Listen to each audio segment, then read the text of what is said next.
भगवत्पादाचार्यगुरुभ्यो नमः। सृष्टिस्थित्यप्ययेहा नियति दृशितमो बन्धमोक्षाश्च यस्मात् अस्य श्री ब्रह्मरुद्रप्रभृति सुरनरद्वीषशत्रुवात्मकस्य विष्णोर्व्यस्ताः समस्ताः सकलगुणनिधिः सर्वदोषो व्यपेतः पूर्णानन्दाव्ययो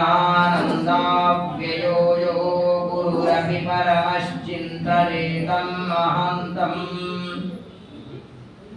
जन्माद्यस्य यतोऽन्वयादितरतश्चार्थेष्वभिज्ञस्वराट् तेने ब्रह्महृदाय आदिकवये मुह्यन्ति यं सूरयः तेजो वारिमृदां यथा विनिमयो यत्र त्रिसर्गो मृषा धाम्ना स्वेन सदा निरस्तकुहकं सत्यं परं धीमहि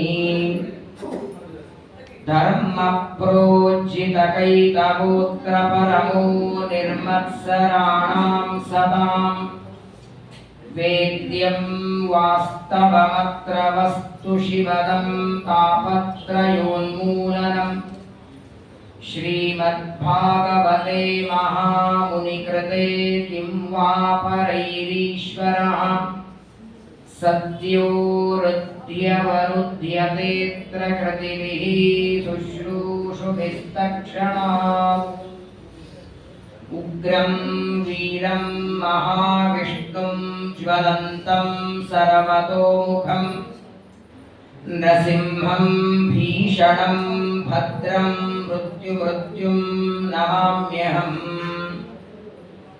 अशेषवाग्जाड्यमलापहन्त्री नवं स्पष्टसुवाक्प्रदायिनि ममेह जिह्वाग्रसुरङ्गनर्तकी भवप्रसन्ना वदने च मे श्रीः धर्मविज्ञानवैराग्यपरमैश्वर्यशालिनः श्रीमदानन्दतीर्थभगवत्पादान् वन्दे निरन्तरम् भवति यदनुभावादेडमूकोऽपि वाग्मी जडमतिरपि जन्तुः जायते प्राज्ञमौलिः सकलवचनचेतो देवता भारती सा मम वचसि निधत्तां सन्निधिं मानसे च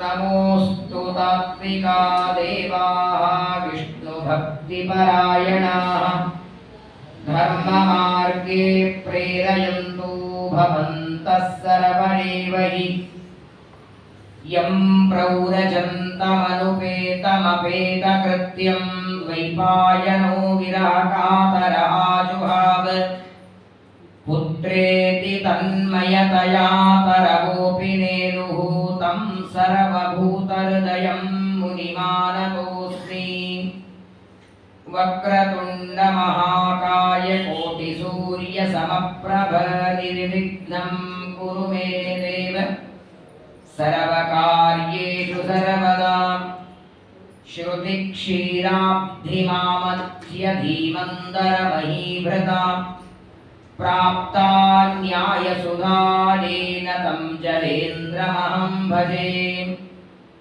श्रीमतो राघवेन्द्रस्य नमामि पदपङ्कजे कामिताशेषकल्याणललनाकल्पपादपौ आपादमौलिपर्यन्तं गुरूणामाकृतिं स्मरेत् तेन विघ्नाः प्रणश्यन्ति सिद्ध्यन्ति च मनोरथाः श्रीगुरुभ्यो नमः देवोद्यानश्रियाजुष्टमध्यास्ते स्म त्रिविष्टपम् महेन्द्रभवनं साक्षात् निर्मितं विश्वकर्मणा श्रीगुरुभ्यो नमः। ಶ್ರೀಮದ್ಭಾಗವತದ ಸಪ್ತಮ ಸ್ಕಂದದಲ್ಲಿ ನರಸಿಂಹದೇವರ ಪರಮ ದಿವ್ಯವಾದ ಮಂಗಳಕರವಾದ ಎಲ್ಲ ಜಗತ್ತಿನ ದುಷ್ಟ ಶತ್ರುಗಳನ್ನು ನಾಶ ಮಾಡುವ ಚರಿತ್ರೆಯನ್ನ ಶುಕಾಚಾರ್ಯರು ವರ್ಣನ ಮಾಡುತ್ತಿದ್ದಾರೆ. ಸಮಯ ಎಷ್ಟು ಚೆನ್ನಾಗಿ ಕೂಡು ಬಂದಿದೆ. ವಾಸ್ತವಿಕವಾಗಿ ಈ ತಿಂಗಳಲ್ಲಿ ಪಂಚಮ ಸ್ಕಂದ ಷಷ್ಠ ಸ್ಕಂದ ಎರಡಾಗಬೇಕಾಗಿತ್ತು. ಆದರೆ ಮೊನ್ನೆ ನಡೆದ ಕಾಶ್ಮೀರದಲ್ಲಿ ನಡೆದಂತಹ ದುರಂತದಲ್ಲಿ ಅನೇಕ ಜನ ಅಮಾಯಕರ ಬಲಿಯಾಯಿತು. ಅವರೆಲ್ಲ ದುಷ್ಟರ ಸಂಹಾರಕ್ಕೆ ನರಸಿಂಹದೇವರು ಬರಬೇಕು ಅಂತ ಅದು ಆದ ಕೆಲವೇ ದಿನಗಳಲ್ಲಿ ನರಸಿಂಹದೇವರ ಚರಿತ್ರೆಯ ಶ್ರವಣ ಮಾಡ್ತಾ ಇದ್ದೇವೆ. ಬಾಹ್ಯ ಶತ್ರುಗಳು ಅಂತಃಶತ್ರುಗಳು ಅಂತ ಎರಡು ತರಹದ ಶತ್ರುಗಳಿದ್ದಾರೆ.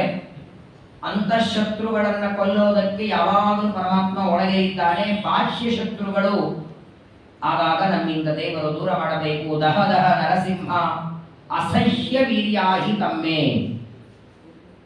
ಪ್ರಹ್ಲಾದರಾಜರನ್ನ ಅನುಗ್ರಹಕ್ಕಾಗಿ ಸ್ತಂಭದಿಂದ ಬಂದಂತಹ ಪರಮಾತ್ಮನ ಚರಿತ್ರೆ. ಪರಮಾತ್ಮ ಪಕ್ಷಪಾತ ಮಾಡ್ತಾನೆ, ದೇವತಾ ಪಕ್ಷಪಾತಿ ಅನ್ನುವ ಪರೀಕ್ಷಿತನ ಪ್ರಶ್ನೆಯನ್ನ ಪರಿಹಾರ ಮಾಡೋದಕ್ಕೆ ದೈತ್ಯ ಬಾಲಕರಾದ ಪ್ರಹ್ಲಾದರ ಮೇಲೆ ಅನುಗ್ರಹ ಮಾಡಿದ ಕಥೆಯನ್ನ ವರ್ಣನೆಯನ್ನ ಮಾಡ್ತಾ, ದಿತಿದೇವಿಯ ಗರ್ಭದಿಂದ ಅವತಾರ ಮಾಡಿದ ದೇವಲೋಕದ ಪರಮಾತ್ಮನ ದ್ವಾರಪಾಲಕರಾದ ಜಯ ವಿಜಯರು ಹಿರಿಯವನು ಹಿರಣ್ಯಕಶಿಪುವಾಗಿ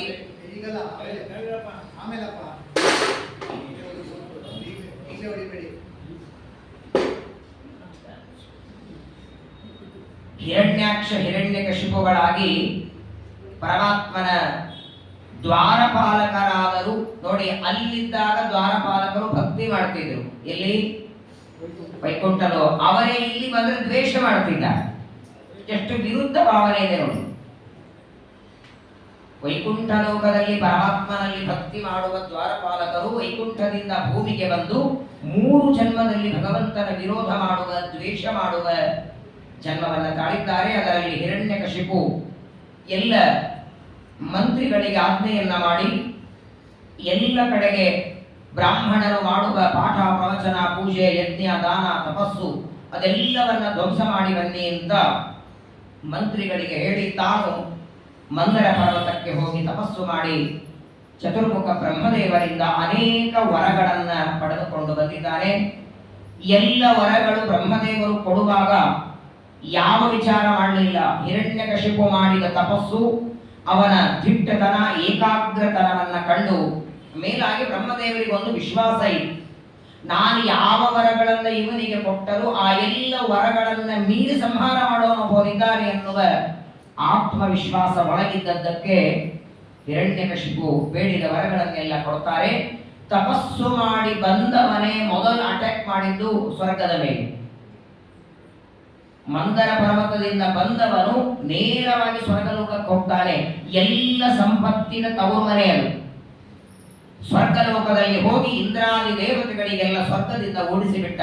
ಭೂಲೋಕ, ಭುವರ್ಲೋಕ, ಸ್ವರ್ಗಲೋಕ 3 ಲೋಕವನ್ನ ತನ್ನ ವಶ ಮಾಡಿಕೊಂಡಿದ್ದಾನೆ ಹಿರಣ್ಯಕಶಿಪು. ಎಲ್ಲಿ ನೋಡಿದಲ್ಲಿ ಅವನದೇ ರಾಜ್ಯ. ಯಾರ ಮನೆಯಲ್ಲಿ ಪೂಜೆ ಇಲ್ಲ, ಪಾಠ ಇಲ್ಲ. ಅದು ಬಿಡಿ, ತಮ್ಮ ತಮ್ಮ ತಂದೆ ತಾಯಿಗಳಿಗೆ ಶ್ರಾದ್ದ ಮಾಡಿ ಪಿಂಡನೂ ಕೊಡೋ ಹಾಗಿರಲಿಲ್ಲ. ಆ ಪಿಂಡಗಳನ್ನು ಹಿರಣ್ಯಕಶಿಪು ತಾನೇ ತಿಂದು ಬಿಡ್ತಿದ್ದಾನೆ.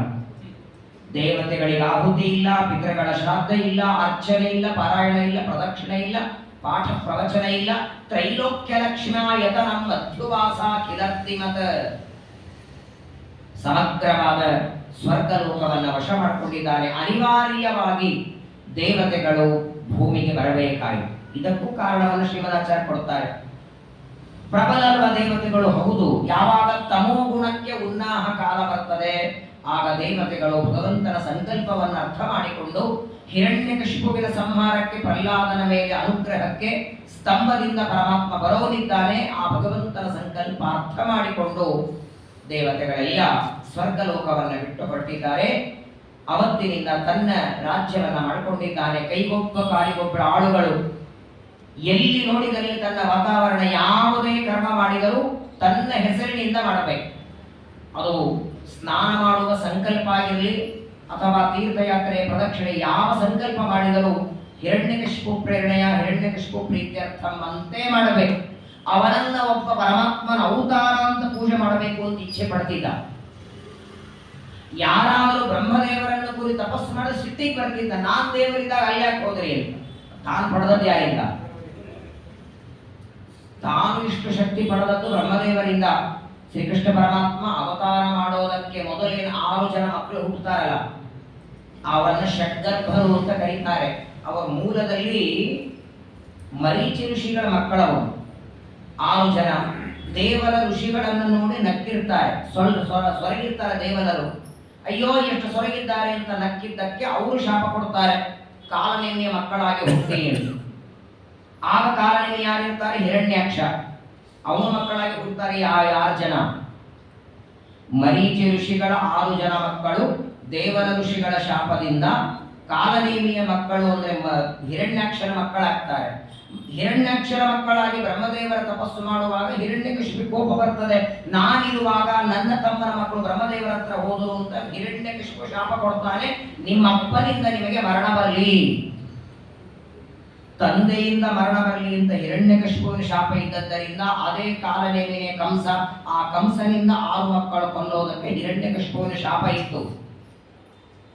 ಅವನೊಳಗೆ ಜಯ ಅನ್ನೋ ದ್ವಾರಪಾಲಕ. ಹಾಗಾಗಿ 6 ಜನ ಮಕ್ಕಳನ್ನ ಕಂಸ ಕೊಲ್ಲುವಂತೆ ನಾರದರು ಬಂದು ಪ್ರಚೋದನೆ ಮಾಡುತ್ತಾರೆ. ಬಹಳ ದೊಡ್ಡ ವ್ಯಕ್ತಿ ದ್ವಾರಪಾಲಕ ಅಂದ್ರೆ. ಆದರೆ ತಮೋಗುಣ ಹೆಚ್ಚಿದ್ದರಿಂದ ಎಲ್ಲ ಕಡೆಗೆ ಸಂಚಾರ ಮಾಡ್ತಾರೆ. ವಿಚಿತ್ರ ಅಂದ್ರೆ ರತ್ನಾಕರಾಶ್ಚ ರತ್ನಾನಿ ತತ್ಪತ್ಯಶ್ಚೂರ್ಮವಿ, ಸಮುದ್ರದಲ್ಲಿದ್ದ ರತ್ನ ಮುತ್ತುಗಳೆಲ್ಲ ವಶ ಮಾಡಿಕೊಂಡಿದ್ದಾನೆ. ಯಾವ ದೇವತೆಗಳು ತಮ್ಮ ಕೆಲಸವನ್ನ ತಾವು ಮಾಡೋ ಹಾಗಿಲ್ಲ, ಎಲ್ಲರನ್ನ ವಶ ಮಾಡಿಕೊಂಡಿದ್ದಾನೆ. ಸಮಗ್ರವಾದ ತ್ರಿಲೋಕದ ಅಧಿಪತಿಯಾಗಿ ಬೆಳೀತಾ ಇದ್ದಾನೆ. ಎಲ್ಲ ದೇವತೆಗಳು ದೇವರ ಹತ್ರ ಬರ್ತಾರೆ, ಪರಮಾತ್ಮನಿಗೆ ಪ್ರಾರ್ಥನೆ ಮಾಡ್ತಾರೆ. ನಮಗೇನ ರಾಜ್ಯ ಸ್ವರ್ಗಲೋಕ ಸಿಗದೆ ಇದ್ರೂ ಪರವಾಗಿಲ್ಲ, ಮಾಡುವ ಸತ್ಕರ್ಮಗಳು ಪ್ರಜೆಗಳು ಮಾಡ್ತಾ ಇಲ್ಲ. ಯಜ್ಞ ಯಾಗ ತಮ್ಮ ತಮ್ಮ ತಂದೆಗೆ ಶ್ರಾದ್ದ ಮಾಡ್ತಿಲ್ಲ ಹಿರಣ್ಯಕಶಿಪುವಿನ ಭಯದಿಂದ. ಎಲ್ಲ ಧರ್ಮಕರ್ಮಗಳ ನಿಂತು ಹೋಗಿದೆ. ಮುಂದೇನ್ ಮಾಡೋದು ಅಂತ ದೇವತೆಗಳೆಲ್ಲ ಬಂದು ಪ್ರಾರ್ಥನೆ ಮಾಡಿದಾಗ ಭಗವಂತ ಹೇಳ್ತಾರೆ, ನನಗೇನು ಗೊತ್ತಿಲ್ಲ ಅನ್ಕೊಂಡಿದ್ದೀರಾ ಅಂತ ದೇವರು. ಜ್ಞಾತಮೇತಸ್ಯ ದೌರಾತ್ಮ್ಯಂ, ಇವನ ಎಲ್ಲ ದುಷ್ಟತನ ಗೊತ್ತಿದೆ ನನಗೆ. ಅದು ಗೊತ್ತಿದ್ಮೇಲೆ ಏನಾದ್ರೂ ಶಾಂತಿ ಮಾಡಬೇಕಲ್ಲ. ಇಷ್ಟು ಮೆರಿತಿದ್ದಾನೆ, ಎಲ್ಲ ಸಜ್ಜನರಿಗೆ, ಋಷಿಗಳಿಗೆ, ದೇವತೆಗಳಿಗೆ ಪೀಡೆ ಕೊಡ್ತಾನೆ. ಯಾಕೆ ಅವನನ್ನ ನೀನು ಸಂಹಾರ ಮಾಡ್ತಾ ಇಲ್ಲ ಅಂದ್ರೆ ದೇವರಂದ, ಅದಕ್ಕೂ ಒಂದು ಕಾಲ ಬರಲಿ. ಅವನು ನೋಡಿ, ಒಂದು ಕುಲ ನಾಶ ಆಗೋದಕ್ಕೆ ಒಂದು ಬಾಂಬ್ ಸ್ಫೋಟ ಆದ್ರೆ ಸಾಕು.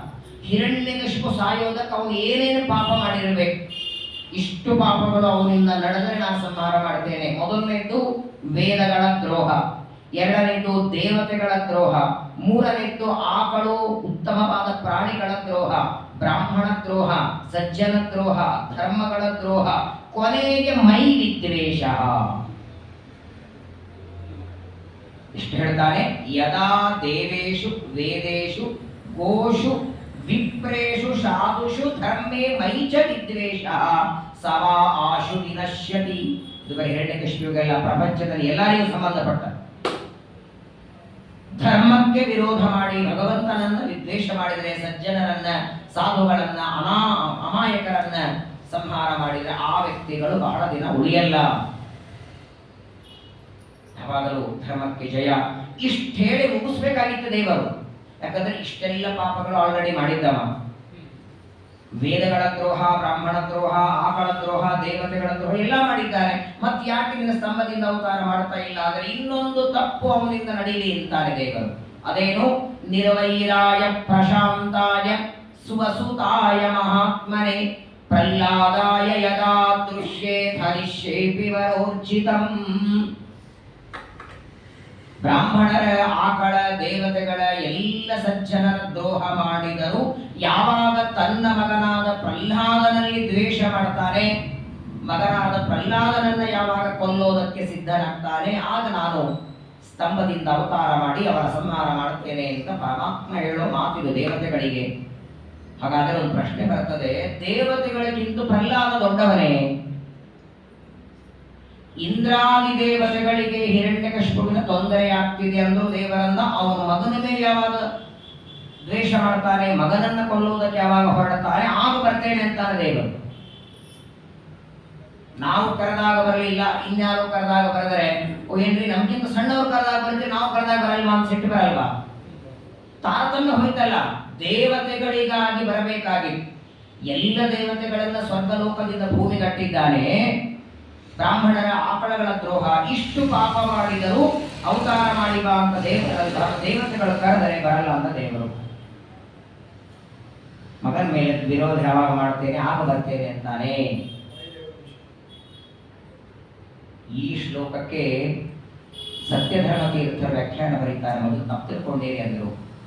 ಅವನು ಹೇಳಿದ್ದು ತನ್ಮಗನ ಸ್ವಸೂತ ಅಂತ ಶಬ್ದ ಇಟ್ಟಿದ್ದಾರೆ. ಸ್ವಸೂತ ಅಂದ್ರೆ ಹಿರಣ್ಯಕಶಿಪುವಿನ ಮಗ ಅಲ್ಲ, ತನ್ನ ಮಗ ವಾಯುದೇವರು. ವಾಯುದೇವರ ಅವತಾರರಾದ ಮಧ್ವಾಚಾರ್ಯರ ಸರ್ವಮೂಲ ಗ್ರಂಥಗಳನ್ನ ವಿರೋಧ ಮಾಡುವ, ನಾನೇ ದೇವರು ಅಂತ ಹೇಳುವ ಅಜ್ಞಾನವೇ ಪ್ರಧಾನವಾದದ್ದು. ಜಗತ್ತು ಸುಳ್ಳು, ವಿಶ್ವಂ ಮಿಥ್ಯ ವಿಭುಃ ಅಗುಣವಾನ್ ಆತ್ಮನಾನ್ ಅಸ್ತಿ ಭೇದೋ ದೈತ್ಯ ಇತ್ತಂ ವ್ಯದದಗಿರಂ ದಿಕ್ಷು ಭೂಯ ಪ್ರಸಿದ್ಧಂ. ತನ್ನ ಮಗನಾದ ವಾಯುದೇವರ ಶಾಸ್ತ್ರ ವಿರೋಧ ಮಾಡುವುದಕ್ಕೆ ಯಾವಾಗ ಶುರು ಮಾಡುತ್ತಾನೆ ಆಗ ಬರ್ತೇನೆ. ನಿರ್ವೈರಾಯ, ಯಾರ ಮೇಲೂ ವೈರ ಮಾಡದೇ ಇದ್ದವರು ವಾಯುದೇವರು. ತಮ್ಮನ್ನ ಬೈಯುವ ನಿಂದೆ ಮಾಡುವ ವ್ಯಕ್ತಿಗಳಲ್ಲೂ ಇದ್ದು ಉಸಿರಾಡೋಲ್ವ ಅವರು. ಭೀಮಸೇನ ದೇವರಿಗೆ 5 ವರ್ಷದ ಮಗುವಿದ್ದಾಗ ದುರ್ಯೋಧನ ಅನ್ನದಲ್ಲಿ ವಿಷ ಹಾಕಿದ್ದ. ಆ ಸೇಡು ತಿಳಿಸ್ಕೊಳ್ಳೋದಕ್ಕೆ ಭೀಮಸೇನ ದೇವರು ಅನ್ನ ವಿಷ ಹಾಕಬೇಕಾಗಿಲ್ಲ, ಅವನಲ್ಲಿದ್ದು ಉಸಿರಾಡುವ ಭೀಮಸೇನ ದೇವರು ಹೊರಗೆ ಬಂದರೂ ಸಾಕಾಗಿತ್ತು. ಫೋಟೋ ಹಾರ ಹಾಕಿ ಉದಿನ ಕಡೆ ಹಚ್ಚಬಹುದಾಗಿತ್ತು ಅವನನ್ನು. ಯಾಕಂದ್ರೆ ಉಸಿರಾಡುವ ದೇವರೇ ಇವರು, ಪ್ರಾಣದೇವ. ತಮ್ಮನ್ನ ಬೈಯುವ ನಿಂದೆ ಮಾಡುವ ವ್ಯಕ್ತಿಗಳ ಒಳಗೂ 21,600 ಹಂಸ ಮಂತ್ರವನ್ನ ಜಪ ಮಾಡುವ ಪರಮ ಕರುಣಾಳುಗಳು ಅಂದ್ರೆ ನಮ್ಮ ಮುಖ್ಯ ಪ್ರಾಣದೇವರೊಬ್ಬರೇ. ಅದಕ್ಕೆ ನಮ್ಮ ಮಂತ್ರಾಲಯ ಪ್ರಭುಗಳು ಪರಮದಯಾಲೋ ಕ್ಷಮಾ ಸಮುದ್ರ ಭಕ್ತ ವತ್ಸಲ ಭಕ್ತಾಪರಾಧ ಸಹಿಷ್ಣು ಅಂತ ಕರೀತಾರೆ. ಯಾರು ಇಲ್ಲವಿತ್ತು. ತಿರುಪತಿಗೆ ಹೋಗ್ತಿದ್ದೀರಿ, ನಮ್ಮ ಸಲುವಾಗಿ ಒಂದು 20 ಪ್ರದಕ್ಷಿಣೆ ಹಾಕಿ ಬನ್ನಿ. ನಮ್ಮ ಸಲುವಾಗಿ ಹಾಕೋದು ಒಂದು, ನಿಮ್ಮ ಸಲುವಾಗಿ 20 ಹಾಕ್ಬೇಕಾ? ಇನ್ನೊಬ್ಬರಿಗಾಗಿ ಪ್ರದಕ್ಷಿಣೆ ಪಾರಾಯಣ, ಕೊನೆ ಪಕ್ಷ ಒಂದು ಪ್ರಾರ್ಥನೆಯನ್ನು ಮಾಡ್ತೀವ ನಾವು. ಪ್ರತಿನಿತ್ಯ ಪ್ರಾರ್ಥನೆ ಮಾಡ್ತಾರೆ. ತ್ವದಧೀನಂ ದೂನಂ ಅನಾಥಂ ಶರಣಾಗತಂ ಏನಂ ಉದ್ಧರ ಏನಂ ಉದ್ಧರ ಏನಂ ಉದ್ಧರ. ಯಾಕಂದ್ರೆ ನಾವು ಮುಖ ನೋಡ ದೇವರು ಉದ್ಧಾರಣೆ ಮಾಡಲ್ಲ, ಮಾಡುವ ಇಚ್ಛೆನೂ ಬರಬಾರದು. ಅವನಿಗೆ ಅಷ್ಟು ಪಾಪ ಮಾಡಿದ್ದೇವೆ. ಪ್ರತಿ ಕ್ಷಣದಲ್ಲಿ ನಮ್ಮನ್ನ ಹೀಗೆ ಪಟ್ಟ ಮಾಡಿ ಇವನನ್ನು ಉದ್ಧಾರ ಮಾಡು ಅಂತ ನಮ್ಮ ಪರವಾಗಿ ಭಗವಂತನ ಮುಂದೆ ಕಾಳಜಿಯಿಂದ ಪ್ರಾರ್ಥನೆ ಮಾಡೋರು ಈ ಅಪ್ಪ ಒಬ್ಬರೇ. ಪ್ರಾರ್ಥನೆ ಮಾಡೋರು ಇವರೊಬ್ಬರೇ. ಆ ಪ್ರಾರ್ಥನೆ, ಇವರ ಪ್ರಾರ್ಥನೆ ಅವನು ಕೇಳ್ತಾನೆ. ಇನ್ಯಾರು ಪ್ರಾರ್ಥನೆ ಮಾಡಿದರೂ ನಮ್ಮನ್ನ ಉದ್ಧಾರ ಮಾಡುವ ಇಚ್ಛೆ ಇವರು ಮಾಡಲ್ಲ ಅಂತೆ. ಅಂತಹ ತನ್ನ ಮಗನಾದ ಜೀವೋತ್ತಮರಾದ ವಾಯುದೇವರು ಅಥವಾ ವಾಯುದೇವರ ಅವತಾರ 3 ಅವತಾರಗಳಲ್ಲಿ ಮಾಡಿದ ಕಾರ್ಯಗಳು, ಇದನ್ನು ಯಾವಾಗ ಅವನು ನಿಂದೆ ಮಾಡ್ತಾನೆ ಆಗ ನಾನು ಅವತಾರ ಮಾಡಿ ಅವರ ಸಂಹಾರ ಮಾಡುತ್ತೇನೆ. ಅಲ್ಲಿವರೆಗೆ ನಾವೇನ್ ಮಾಡೋಣ ಒಂದು ದೇವತೆಗಳು. ನೀನು ಸ್ತಂಭದಿಂದ ಅವತಾರ ಮಾಡಿ ಹಿರಣ್ಯಕಶಿಪುರನ್ನ ಸಂಹಾರ ಮಾಡೋವರೆಗೆ ನಾವೇನ್ ಮಾಡೋಣ? ದೇವರಂದ ನಿಮ್ಮ ನಿಮ್ಮ ಧರ್ಮ ಕರ್ಮಗಳು ಬಿಡಬೇಡಿ. ಪ್ರತಿನಿತ್ಯದಲ್ಲಿ ಮಾಡುವ ಪೂಜೆ ಜಪ ಪಾರಾಯಣ ಮಾಡುತ್ತಾ ಇರಿ, ಆದರೆ ವೈಭವದಿಂದ ಎಲ್ಲರಿಗೆ ಕಾಣಿಸುವಾಗ ಮಾಡಬೇಡಿ. ಹಿರಣ್ಯಕಶಿಪುವಿನ ದೌರಾತ್ಮ ಬೆಳೀಲಿ ಅಂತ ದೇವತೆಗಳಿಗೆ ಆಜ್ಞೆಯನ್ನು ಮಾಡುತ್ತಾನೆ. ಇಷ್ಟು ಪ್ರಚಂಡವಾಗಿ 3 ಲೋಕ ಎಷ್ಟು ತನ್ನ ವಶ ಮಾಡಿಕೊಂಡಿದ್ದ ಹಿರಣ್ಯಕಶಿಪು ಅಂದ್ರೆ, ಅವನ ಕಣ್ಣಿನ ಒಂದು ಸಣ್ಣ ಕೂದಲಿನ ತುದಿ ಅಲ್ಲಾಡಿದರೂ ಎದುರಿದ್ದವರು ನಡಿಬಿಡೋರು.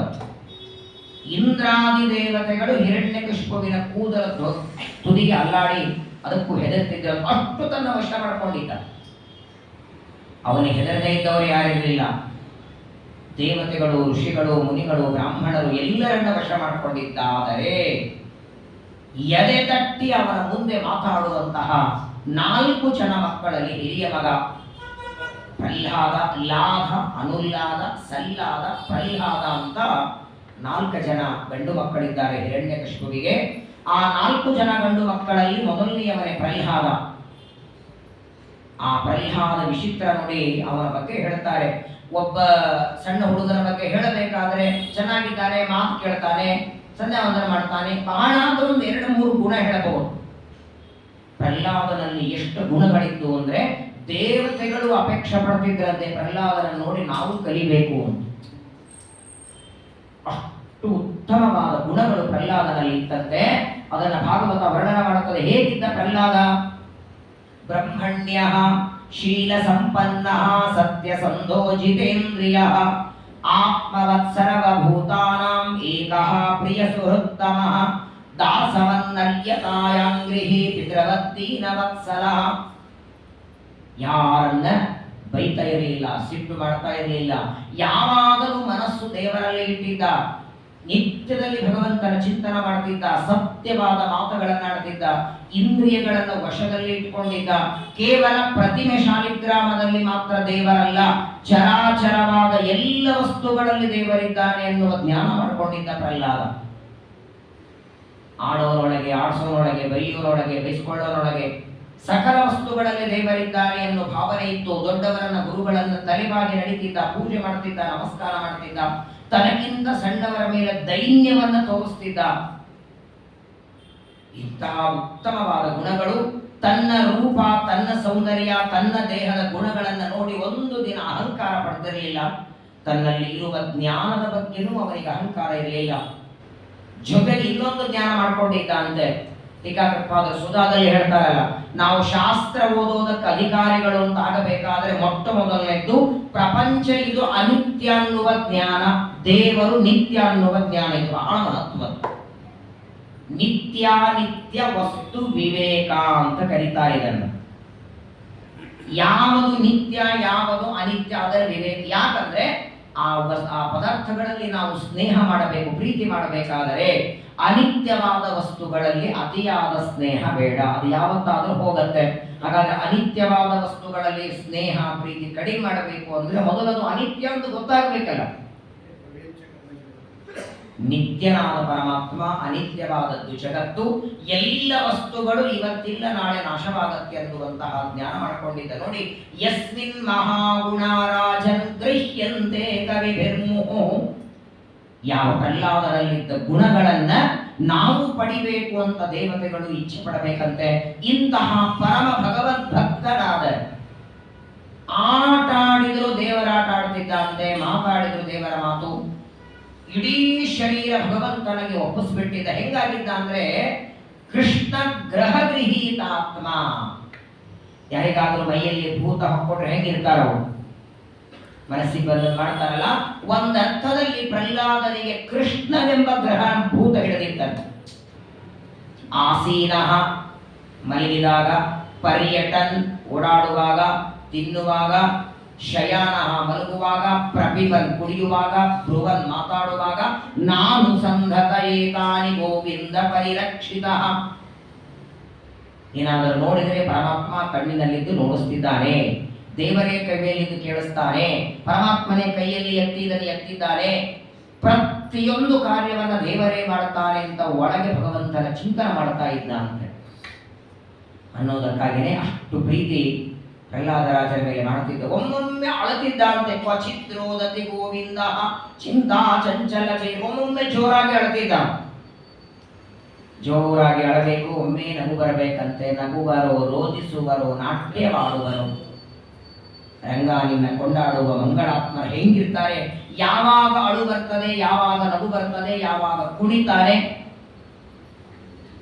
ದೇವರ ಮುಂದೆ ಪ್ರತಿನಿತ್ಯದಲ್ಲಿ ಒಂದು 2 ಸ್ಟೆಪ್ ಆದ್ರೆ ಹಾಕ್ಬೇಕಂತ, ಕುಣಿಬೇಕಂತಾರೆ. ನಾವು ದೇವರ ಮುಂದೆ ಕುಣಿಲಿಕ್ಕೆ ರೆಡಿ ಇಲ್ಲ. ಆದರೆ ಷೋಡಶ ಉಪಚಾರಗಳಲ್ಲಿ ಗೀತಂ, ನೃತ್ಯಂ, ವಾದ್ಯಂ, ಸರ್ವರಾಜೋಪಚಾರಾರ್ಥ ಅಕ್ಷತಂ. ನೃತ್ಯ ಬಂದಾಗ ನೃತ್ಯ ಮಾಡಬೇಕು. ಲಜ್ಜೆ ಬಿಟ್ಟು ಕುಣಿಯಿರೆಂಬೋ ಕಾಗದ ಬಂದಿದೆ. ಪುರಂದರದಾಸರಂತಾರೆ, ಭಗವಂತನ ಚಿಂತನೆ ಮಾಡ್ತಾ ಕುಣಿತಾ ಇದ್ದಂತೆ, ಹಾಡ್ತಾನೆ, ಕುಣಿತಾನೆ. ಒಂದರ್ಥದಲ್ಲಿ ತನ್ನನ್ನೇ ತಾನು ಭಗವಂತನಿಗೆ ಒಪ್ಪಿಸಿದ. ಇಂಥ ಮಗ ನನಗೆ ಹುಟ್ಟಿಲ್ಲ ಅಂತ ಪ್ರತಿಯೊಬ್ಬ ತಾಯಿ ಅಸೂಯೆ ಪಡಬೇಕು. ಆದರೆ ದುರ್ದೈವ ನೋಡಿ, ಅಷ್ಟು ಸದ್ಗುಣನಾದ ಮಗನ ಮೇಲೆ ಎಷ್ಟು ದ್ವೇಷ ತಂದೆ ಮಾಡಿದ. ನಮ್ಮ ಮಕ್ಕಳಲ್ಲಿ 1 2 ಅಕಸ್ಮಾತ್ ಏನ್ ನಾವು ಹೇಳದೆ ಸಂಧಾನ ಮಾಡ್ತಿದ್ರೆ ಅದನ್ನೇ ಡಂಗ ಹೊಡಿತೀಯೋ. ನಮ್ಮ ಮಗ ಒಂದು ದಿನ ಹೇಳಿಸ್ಕೊಡಲ್ಲ ಸಂಧಾನ ಮಾಡ್ಲಿಕ್ಕೆ. ಸಂಧ್ಯಾವಂದನ ಮಾಡ್ತಾನೆ, ತಾನೇ ಪಾತ್ರೆ ಬರೆಸಿಡ್ತಾನೆ, ಚಿತ್ರ ಹಾಕಿ ಇಡ್ತಾನೆ. ಅವ ಒಂದು ಸಂಧಾನ ಮಾಡಿ ಉಳಿದಲ್ಲಿ ಹೇಳ್ಬಿಟ್ಟಿರ್ತಾವ, ಮಾಡಲಿಲ್ಲ ಅಂದ್ರು. ಒಂದೋ ಎರಡೋ ಗುಣಗಳು ನಮ್ಮ ಮಕ್ಕಳಲ್ಲಿದ್ರೇನೆ, ಒಂದಿದ್ರೆ 10 ಮಾಡಿ ಹೇಳ್ತೀವಿ. ಇಂತಹ ಸದ್ಗುಣವುಳ್ಳ ಮಗನ ಮೇಲೆ ಎಂಥ ವಿರೋಧ ಮಾಡ್ತಾನೆ. ಯಾಕೆ ಬಂತು ಮಗನ ಮೇಲೆ ಸಿಟ್ಟು ಹಿರಣ್ಯಕಶಿಪುವಿಗೆ? ಇಂತಹ ಸದ್ಗುಣವಂತನಾದ ವಿಷ್ಣು ಭಕ್ತನಾದ ಪ್ರಹ್ಲಾದನ ಮೇಲೆ ಹಿರಣ್ಯಕಶಿಪುವಿಗೆ ದ್ವೇಷ ಯಾಕೆ ಬಂತು ಅಂತ ಧರ್ಮರಾಜ ನಾರದರಿಗೆ ಪ್ರಶ್ನೆ ಕೇಳ್ತಾನೆ. ನಾರದರಂತಾರೆ, ಯಾವಾಗ ಪ್ರಹ್ಲಾದನಿಗೆ 5 ವರ್ಷ ಆಯಿತೋ ಉಪನಯನ, ಗರ್ಭದಿಂದ 7ನೇ ವಯಸ್ಸಿಗೆ ಉಪನಯನ ರಾಕ್ಷಸರಲ್ಲೂ ಮಾಡ್ತಾರೆ, ಅವರಲ್ಲಿಯೂ ಕೂಡ ಉಪನಯನ ಉಂಟು. ವಾಸ್ತವಿಕ ಪ್ರಹ್ಲಾದನು ದೈತ್ಯ ಕುಲದಲ್ಲಿ ಹುಟ್ಟಿದ್ರು, ಉಪನಯನ ಮಾಡ್ಕೊಳ್ತಾರೆ. ಉಪನಯನ ಆದ ಮೇಲೆ ಹಿರಣ್ಯಕಶಿಪು ವಿಚಾರ ಮಾಡ್ತಾನೆ, ಮಗನನ್ನ ಗುರುಕುಲಕ್ಕೆ ಕಳಿಸ್ಬೇಕು.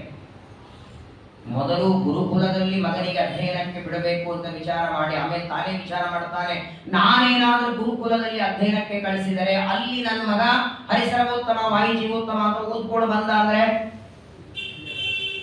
ಯಾರೋ ಬೇರೆ ಬೇರೆ ಆಚಾರ್ಯಗಳೆಲ್ಲ ಪ್ರವಚನ ಬರ್ತಾರೆ, ಏನೋ ಹೇಳ್ತಾರೆ, ನನ್ನ ಮಗ ನನ್ನಂತೆ ವಿಷ್ಣು ದ್ವೇಷಿ ಆಗಬೇಕು. ನಾನು ಎಷ್ಟು ದೇವರ ದ್ವೇಷ ಮಾಡುತ್ತೇನೆ ಅದರ 2 ಪಟ್ಟು ನನ್ನ ಮಗ ಮಾಡಬೇಕು. ಹಾಗಾದ್ರೆ ಮಗನಿಗೆ 3 ವಿದ್ಯೆ, 4 ಧರ್ಮ ಅರ್ಥ ಕಾಮ. ಮೋಕ್ಷದಲ್ಲಿ ಮೋಕ್ಷ ಬೇಡ, ಧರ್ಮ ಅರ್ಥ ಕಾಮ ತ್ರಿವರ್ಗಾತ್ಮಕವಾದ ವಿದ್ಯೆಯನ್ನ ಮಾತ್ರ ಪಾಠ ಮಾಡಬೇಕು. ಯಾರು ಮಾಡ್ತಾರೆ ವಿಚಾರ ಮಾಡಿ. ಶುಕ್ರಾಚಾರ್ಯರ ಹತ್ರ ಬರ್ತಾನೆ, ದೈತ್ಯರಿಗೆ ಗುರುಗಳವು. ಶುಕ್ರಾಚಾರ್ಯರಿಗಂತಾನೆ ನನ್ನ ಮಗನಿಗೆ ಪಾಠ ಮಾಡಬೇಕು, ಮಗನನ್ನ ವಿದ್ಯಾಪೀಠಕ್ಕೆ ಬಿಡಲ್ಲ, ನನ್ನ ಮನೆಯಲ್ಲೇ ವಿದ್ಯಾಪೀಠ ಮಾಡಬೇಕು, ಅಲ್ಲಿ ಬಂದು ಪಾಠ ಹೇಳಬೇಕು, ನನ್ನ ಕಣ್ಣು ಮುಂದೆ ಪಾಠ ನಡೀಬೇಕು, ಅದೇನಾಗುತ್ತೋ ಸಂಬಳ ಕೊಡ್ತೇವೆ. ಶುಕ್ರಾಚಾರ್ಯರಂತಾರೆ, ನನಗೆ ಪುರೋಹಿತ್ಯ ಜವಾಬ್ದಾರಿ ಬಹಳ ಇದೆ. ಎಲ್ಲರ ಈಗ ಪುರೋಹಿತರಲ್ಲಿ 2 ತರ ಇರ್ತಾರೆ. ಕೆಲವರು ಕುಲ ಪುರೋಹಿತರು, ಅವರ ಹಿರಿಯರ ವಸಿಷ್ಠರ ನೋಡಿ ಇಡೀ ಸೂರ್ಯವಂಶ ಪುರೋಹಿತರವರು. ಸೂರ್ಯವಂಶದಲ್ಲಿ ಯಾವ ರಾಜರ ಕಥೆ ತಗೊಳ್ಳಿ, ಯಜ್ಞ ಮಾಡಿದ್ರು ಅಂದ್ರೆ ವಸಿಷ್ಠರ ಪುರೋಹಿತರು, ಇಡೀ ಕುಲಕ್ಕೆ ಪುರೋಹಿತರು. ಶುಕ್ರಾಚಾರ್ಯರಂತಾರೆ, ನಾನು ಪ್ರತಿನಿತ್ಯದಲ್ಲಿ 100 ಜನರ ಮನೆಯಲ್ಲಿ ಪೌರೋಹಿತ್ಯ ಮಾಡಿಸ್ಬೇಕು, ನಾನು ಬಂದು ನಿನ್ನ ಮಕ್ಕಳಿಗೆ ಪಾಠ ಹೇಳಿಕ್ಕಾಗಲ್ಲ. ಮತ್ತೆ ಯಾರಾದ್ರೂ ಇದ್ರೆ ಹೇಳಿ, ನನಗೆ 2 ಮಕ್ಕಳಿದ್ದಾರೆ, ಷಂಡ ಅಮರ್ಕ. ಷಂಡ ಅಮರ್ಕ ಒಬ್ಬರ ಹೆಸರಲ್ಲ, ಅದು ಇಬ್ಬರವು.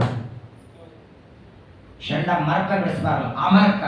ಷಂಡ ಅಂತ ಒಬ್ಬರು, ಅಮರ್ಕ ಅಂತ ಒಬ್ಬರು, ನನಗೆ 2 ಮಕ್ಕಳಿದ್ದಾರೆ, ಬೇಕಾದ್ರೆ ಅವರನ್ನ ಕಳಿಸ್ತೇನೆ ಎಂದಾಗ ಹಿರಣ್ಯಕಶಿಪು ಅಂತ ಅವಶ್ಯವಾಗಿ ಕಳಿಸಿ, ಆಗ ಆ ನಿಮ್ಮ 2 ಮಕ್ಕಳು ನನ್ನ ಮಗನಿಗೆ ತ್ರಿವರ್ಗ ವಿದ್ಯೆ ಹೇಳಬೇಕು, ಧರ್ಮ ಅರ್ಥ ಕಾಮ ಆಗಲಿ ಅಂತ ಷಂಡಾಮರ್ಕರನ್ನ ಕರೆಸಿದ್ದಾರೆ. ಪ್ರತಿನಿತ್ಯದಲ್ಲಿ ಪಾಠ ನಡೀತಾ ಇದೆ. ಪ್ರಹ್ಲಾದನ ಜೊತೆಗೆ 1000 ಜನ ವಿದ್ಯಾರ್ಥಿಗಳು, ಅದೇ ವಯಸ್ಸಿನವರು. ಎಲ್ಲರನ್ನ ಗುರುಕುಲದಲ್ಲಿ ಷಂಡಾಮರ್ಕರ ಪಾಠ. ಕೇವಲ ಹೊಟ್ಟೆ ತುಂಬೋದು ಹೇಗೆ, ಅದಕ್ಕಾಗಿ ಏನ್ ಮಾಡಬೇಕು, ಅದಕ್ಕಾಗಿ ಏನ್ ಕೆಲಸ, ಇಷ್ಟೇ ಹೊರತು ದೇವರಿಲ್ಲ, ಭಕ್ತಿ ಇಲ್ಲ, ಪರಮಾತ್ಮನ ಉಪಕಾರದ ಸ್ಮರಣೆ ಇಲ್ಲ, ಮೋಕ್ಷ ಇಲ್ಲ, ಏನು ಮಾತುಗಳೇ ಇಲ್ಲ. ಯಾಕಂದ್ರೆ ಹಿರಣ್ಯಕಶಿಪು ಹೇಗೆ ದ್ವೇಷ ಮಾಡ್ತಾನೆ, ಆ ದ್ವೇಷ ಭಕ್ತನ ಮಗನಲ್ಲಿ ಹಾಗೂ ಓದುವ ವಿದ್ಯಾರ್ಥಿಗಳಲ್ಲೂ ಅದೇ ಬರಬೇಕು ಅಂತ ಷಂಡಾಮರ್ಕರಿಂದ ಪಾಠವನ್ನ ಮಾಡಿಸ್ತಾ ಇದ್ದಾರೆ. ಯತ್ತತ್ರ ಗುರುಣಾ ಪ್ರೋಕ್ತಂ ಶುಶ್ರುವೇ ನ ಪಪಾಠ. ಕೂಡ್ತಿದ್ದ ಷಂಡಾಮರ್ಕರ ಮುಂದೆ ತಂದೆ ಗುರುಕುಲ ಮಾಡಿದ್ದಾರೆ ಅಂತ ಷಂಡಾಮರ್ಕರ ಎದುರುಗಡೆ ಕೂಡಬೇಕಾದ್ರೆ ಅವರ ಹೇಳುವ ಪಾಠದೊಳಗಿನ 1 ಅಕ್ಷರವೂ ಕಿವಿಯಲ್ಲಿ ಹಾಕೊಳ್ತಿರ್ಲಿಲ್ಲ ಪ್ರಹ್ಲಾದ. ಪಾಠ ಕೊಡೋರು 2 ತರ ಇರ್ತಾರೆ. ಹೇಳಿದ್ದೆಲ್ಲ ಕೇಳಿಸ್ಕೊಂಡು ಅರ್ಥ ಮಾಡಿಕೊಂಡು ರಿಟರ್ನ್ ಒಪ್ಸೋದಕ್ಕೂ ಕೆಲವರು ಕೂತಿರ್ತಾರೆ. ಕೆಲವರು ಪಾಠ ಕೂತೀವಿ ಅಂತ ಒಟ್ಟಿಗೆ 10ರಲ್ಲಿ 11ನೆಯವರು ನಾವು. ಏನು 1 ಅಕ್ಷರ ಕಿವಿ ಹೋಗಿರಲ್ಲ, 1 ಅಕ್ಷರ ತಿಳಿದಿರಲ್ಲ, ಒಟ್ಟಿಗೆ ಪಾಠ ಆಯಿತು. ಕೆಲವು ಸಲ ಹೆಂಗಾಗುತ್ತೆ, ಇವತ್ತು ಯಾರು ಪಾಠಕ್ಕೆ ಬರ್ತಾರೆ ಅವ್ರಿಗೆ ಒಬ್ಬರ ಮನೆ ಊಟಕ್ಕೆ ಹೋಗೋದಾಗ ನಾವು ಬಂದು ಜಾಯಿನ್ ಆಗ್ತೀವಿ ಪಾಠಕ್ಕೆ. ಹಂಗೆ ಹಿರಣ್ಯಕಶಿಪುವಿನ ಪುರೋಹಿತರಾದ ಷಂಡಾಮರ್ಕರ ಪಾಠದಲ್ಲಿ ಎದುರುಗಡೆ ಕೂತ್ಕೊಳ್ತಿದ್ದ 1 ಮಾತು ಕಿವಿ ಹಾಕೊಳ್ತಿರ್ಲಿಲ್ಲ. ಗುರುಕುಲಕ್ಕೆ ಕಳಿಸಿ 6 ತಿಂಗಳಾಯ್ತಂತೆ. 6 ತಿಂಗಳಿಗೆ 1 ಸಲ ಮಗನನ್ನ ಕರೀತಾನೆ. ಆಗಾಗ ಮಕ್ಕಳನ್ನ ಕರೆದು ಏನು ಓದ್ತಿದ್ದೆ ಅಂತ ಕೇಳಬೇಕು ತಂದೆ ತಾಯಿಗಳು. 1-1.5 ಲಕ್ಷ ಫೀಸ್ ಕೊಟ್ಟು, ಡೊನೇಷನ್ ಕೊಟ್ಟು, ಅವರಿಗೇನು ಬಸ್ಸು ಗಾಡಿ ಎಲ್ಲ ಮಾಡಿ ಕೊಟ್ಬಿಡೋದು. ಅವು ಬೆಳಗ್ಗೆ ಹೆಂಗಿರುತ್ತಂದ್ರೆ, ತನ್ನ ಮಗ ಹೇಳೋದಕ್ಕಿಂತ ಮೊದಲು ತಂದೆ ಆಫೀಸ್ಗೆ ಹೋಗ್ಬಿಟ್ಟಿರ್ತಾರೆ, ರಾತ್ರಿ ತಂದೆ ಬರೋದ್ರೊಳಗೆ ಮಗ ಮಲ್ಕೊಂಡ್ಬಿಟ್ಟಿರ್ತಾರೆ. ಅವ್ರಿಗೆ ಇವ್ರಿಗೆ ಮಾತೇ ಇಲ್ಲ. ಬರೋದೇ ಶನಿವಾರ ಭಾನುವಾರ, ಇವ್ರು ಆಚೆ ಇಲ್ಲೋ ಕಾಲ ಕಳೀತಾರೆ. ಹಾಗಾಗಿ ಏನು ಓದಿದ್ರು, ಏನು ನಡೆದಿದೆ, ಒಟ್ಟಿಗೆ ವರ್ಷಕ್ಕೆ ಒಂದಿಷ್ಟು 1-1.5 ಲಕ್ಷ ಒಗೆದು ಬಿಡೋದು ಮಗನ ಮಾರಿಗೆ ಮುಗೋದೈತೆ. ಕೇಳಬೇಕಂತ ಆಗಾಗ ಕೂಡಿಸ್ಕೊಂಡು 6 ತಿಂಗಳು ಷಂಡಾಮರ್ಕರ ಹತ್ರ ಓದಿದ ನಂತರ ಪ್ರಹ್ಲಾದನ ತೊಡೆ ಮೇಲೆ ಕೂಡಿಸ್ಕೊಂಡ ಅಂತ ಏಕದಾ ಸುರರಾಟ್ ಪುತ್ರ ಬಂಕ ಆರೋಪ್ಯ ತೊಡೆ ಮೇಲೆ ಕೂಡಿಸ್ಕೊಳ್ತಾನೆ, ತಲೆ ಮೇಲೆ ಕೈ ಆಡಿಸ್ತಾನೆ. ಪ್ರಹ್ಲಾದನಿಗೆ ಪ್ರಶ್ನೆ ಏನು ಕೇಳ್ತಾನೆ, ಗುರುಗಳು ಹೇಳಿದ ಪಾಠದಲ್ಲಿ ನಿನಗೇನು ಸೇರಿತು ಅಂತ ಕೇಳ್ತಾನೆ. ಏನು ಓದಿ ಹೇಳುದು ಮುಂದಿನ ಪ್ರಶ್ನೆ. 2 ಬಾರಿ ಮಗನನ್ನ ಕೇಳ್ತಾನೆ. ಮೊದಲನೇ ಸಲ ಕೇಳಿದ್ದು ಪ್ರಪ್ರಚ್ಛ ಕಥ್ಯತಾಂ ವತ್ಸ ಮನ್ಯತೆ ಸಾಧು ಯದ್ಭವಾನ್. ಇಷ್ಟೆಲ್ಲ ಉಪದೇಶ ಮಾಡಿದ್ದಾರೆ, ಅದರಲ್ಲಿ ನಿನ್ನ ಮನಸ್ಸಿಗೆ ಏನು ಹಿಡಿಸ್ತು, ಗುರುಗಳ ಮಾತು ಯಾವುದು ನಿನಗೆ ಇಷ್ಟ ಆಯಿತು ಅಂತ ಮಗನನ್ನ ತೊಡೆ ಮೇಲೆ ಕೂಡಿಸ್ಕೊಂಡು ಹೇಳಿದ್ರೆ, ಎಲ್ಲಿ ನನ್ನ ಮಗ ನನ್ನಂತೆ ವಿಷ್ಣು ದ್ವೇಷ ಮಾಡ್ತಾನೆ, ದೇವರನ್ನ ಬೈಯುವ ನಿಂದೆ ಮಾಡುವ ಮಾತಾಡ್ತಾನೆ ಅಂತ ಅಪೇಕ್ಷೆ ಇಟ್ಟುಕೊಂಡಿದ್ದ ಹಿರಣ್ಯಕಶಿಪುವಾದರೆ ಪ್ರಹ್ಲಾದರಾಜರ ಬಾಯಿಂದ ಬಂದ ಮಾತು ನೋಡಿ, ತತ್ಸಾಧುವನ್ನೇ ಸುರವರ್ಯ ದೇಹಿನಾಂ ಸದಾ ಸಮುದ್ವಿಗ್ನ ಧಿಯಾಮ ಸದ್ಗ್ರಹಾತ್ ಹಿತ್ವಾತ್ಮಪಾತಂ ಗ್ರಹಮಂಧಕೂಪಂ ವನಂ ಗತೋ ಯದ್ಧರಿಮಾಶ್ರಯೇತ್.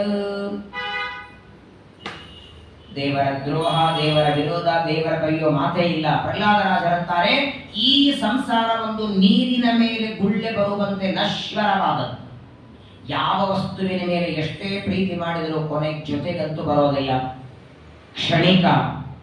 ಮೇಲಾಗಿ ಎಲ್ಲ ವಸ್ತುಗಳು ನಮಗೆ ಎಷ್ಟು ಬೇಕೋ ಅಷ್ಟು ಉಪಯೋಗಿಸ್ತೇವೆ, ಯಾವಾಗ ಬೇಕೋ ಆವಾಗ ಬಿಟ್ಟು ಬಿಡುತ್ತೇವೆ. ಒಂದು ಮೊಬೈಲ್ ತಗೊಂಡಾಗ ಇವತ್ತು ದುಡ್ಡು ಕೊಟ್ಟು ತಂದೀನಿ, ತಂದ ಮೇಲೆ 1 ವಾರ ಅದರ ಮೇಲೆ ಎಷ್ಟು ಪ್ರೀತಿ ಇರುತ್ತೋ, ತಂದ 2 ದಿನ ಎಷ್ಟು ಪ್ರೀತಿ ಮಾಡ್ತಾರೆ, 3 ಸಲ ಒರೆಸ್ತಾರೆ, ಶಾಲಿಗ್ರಾಮ ಒರೆಸ್ತಾನೆ, 3 ಸಲ ಒರೆಸೋದೇನು, ಇಡೋದೇನು, ಅಕಸ್ಮಾತ್ ಮರ್ಕೊಂಡು ಎಲ್ಲೋ ಒಂದು ಕಡೆ ಇಡೋದು, ಎದ್ದಾಕ್ಷಣ ಅದನ್ನು ನೋಡೋದು. ಎಲ್ಲಿವರೆಗೆ ಆ ಪ್ರೀತಿ ಎಲ್ಲಿವರೆಗೆ ಇರ್ತದೆ? ಪ್ರಾರಂಭದ 8-10 ದಿನ. 10 ದಿನಗಳ ನಂತರದಲ್ಲಿ ಸ್ವಲ್ಪ ಪ್ರೀತಿ ಕಮ್ಮಿ ಆಗತ್ತೆ. 3 ಸಲ ಒರೆಸೋದ್ಬಿಟ್ಟು 1 ಸಲ ಒರೆಸ್ತಾನೆ. ತಿಂಗಳು 2 ತಿಂಗಳು ಆದ್ರೆ ಇನ್ನೂ ಕಡಿಮೆ. ವರ್ಷ ಅನ್ನೋದು ಎಲ್ಲಿ ಬಿದ್ದಿರ್ತದೆ ಗೊತ್ತಿರಲ್ಲ, ರಿಂಗಾದ್ಮೇಲೆ ಗೊತ್ತಾಗ್ಬೇಕು. ಎಲ್ಲ ವಸ್ತುಗಳು ಹಾಗೆ ನೋಡಿ, ಪ್ರಾರಂಭದಲ್ಲಿ ಇರುವ ಪ್ರೀತಿ ಕೊನೆಗಿರಲ್ಲ. ಆ ವಸ್ತುವಿನ ಬೆಲೆನೂ ಅಷ್ಟೇ ಇರುತ್ತೆ, ನಾವು ಮಾಡುವ ಪ್ರೀತಿನೂ ಹಾಗೆ.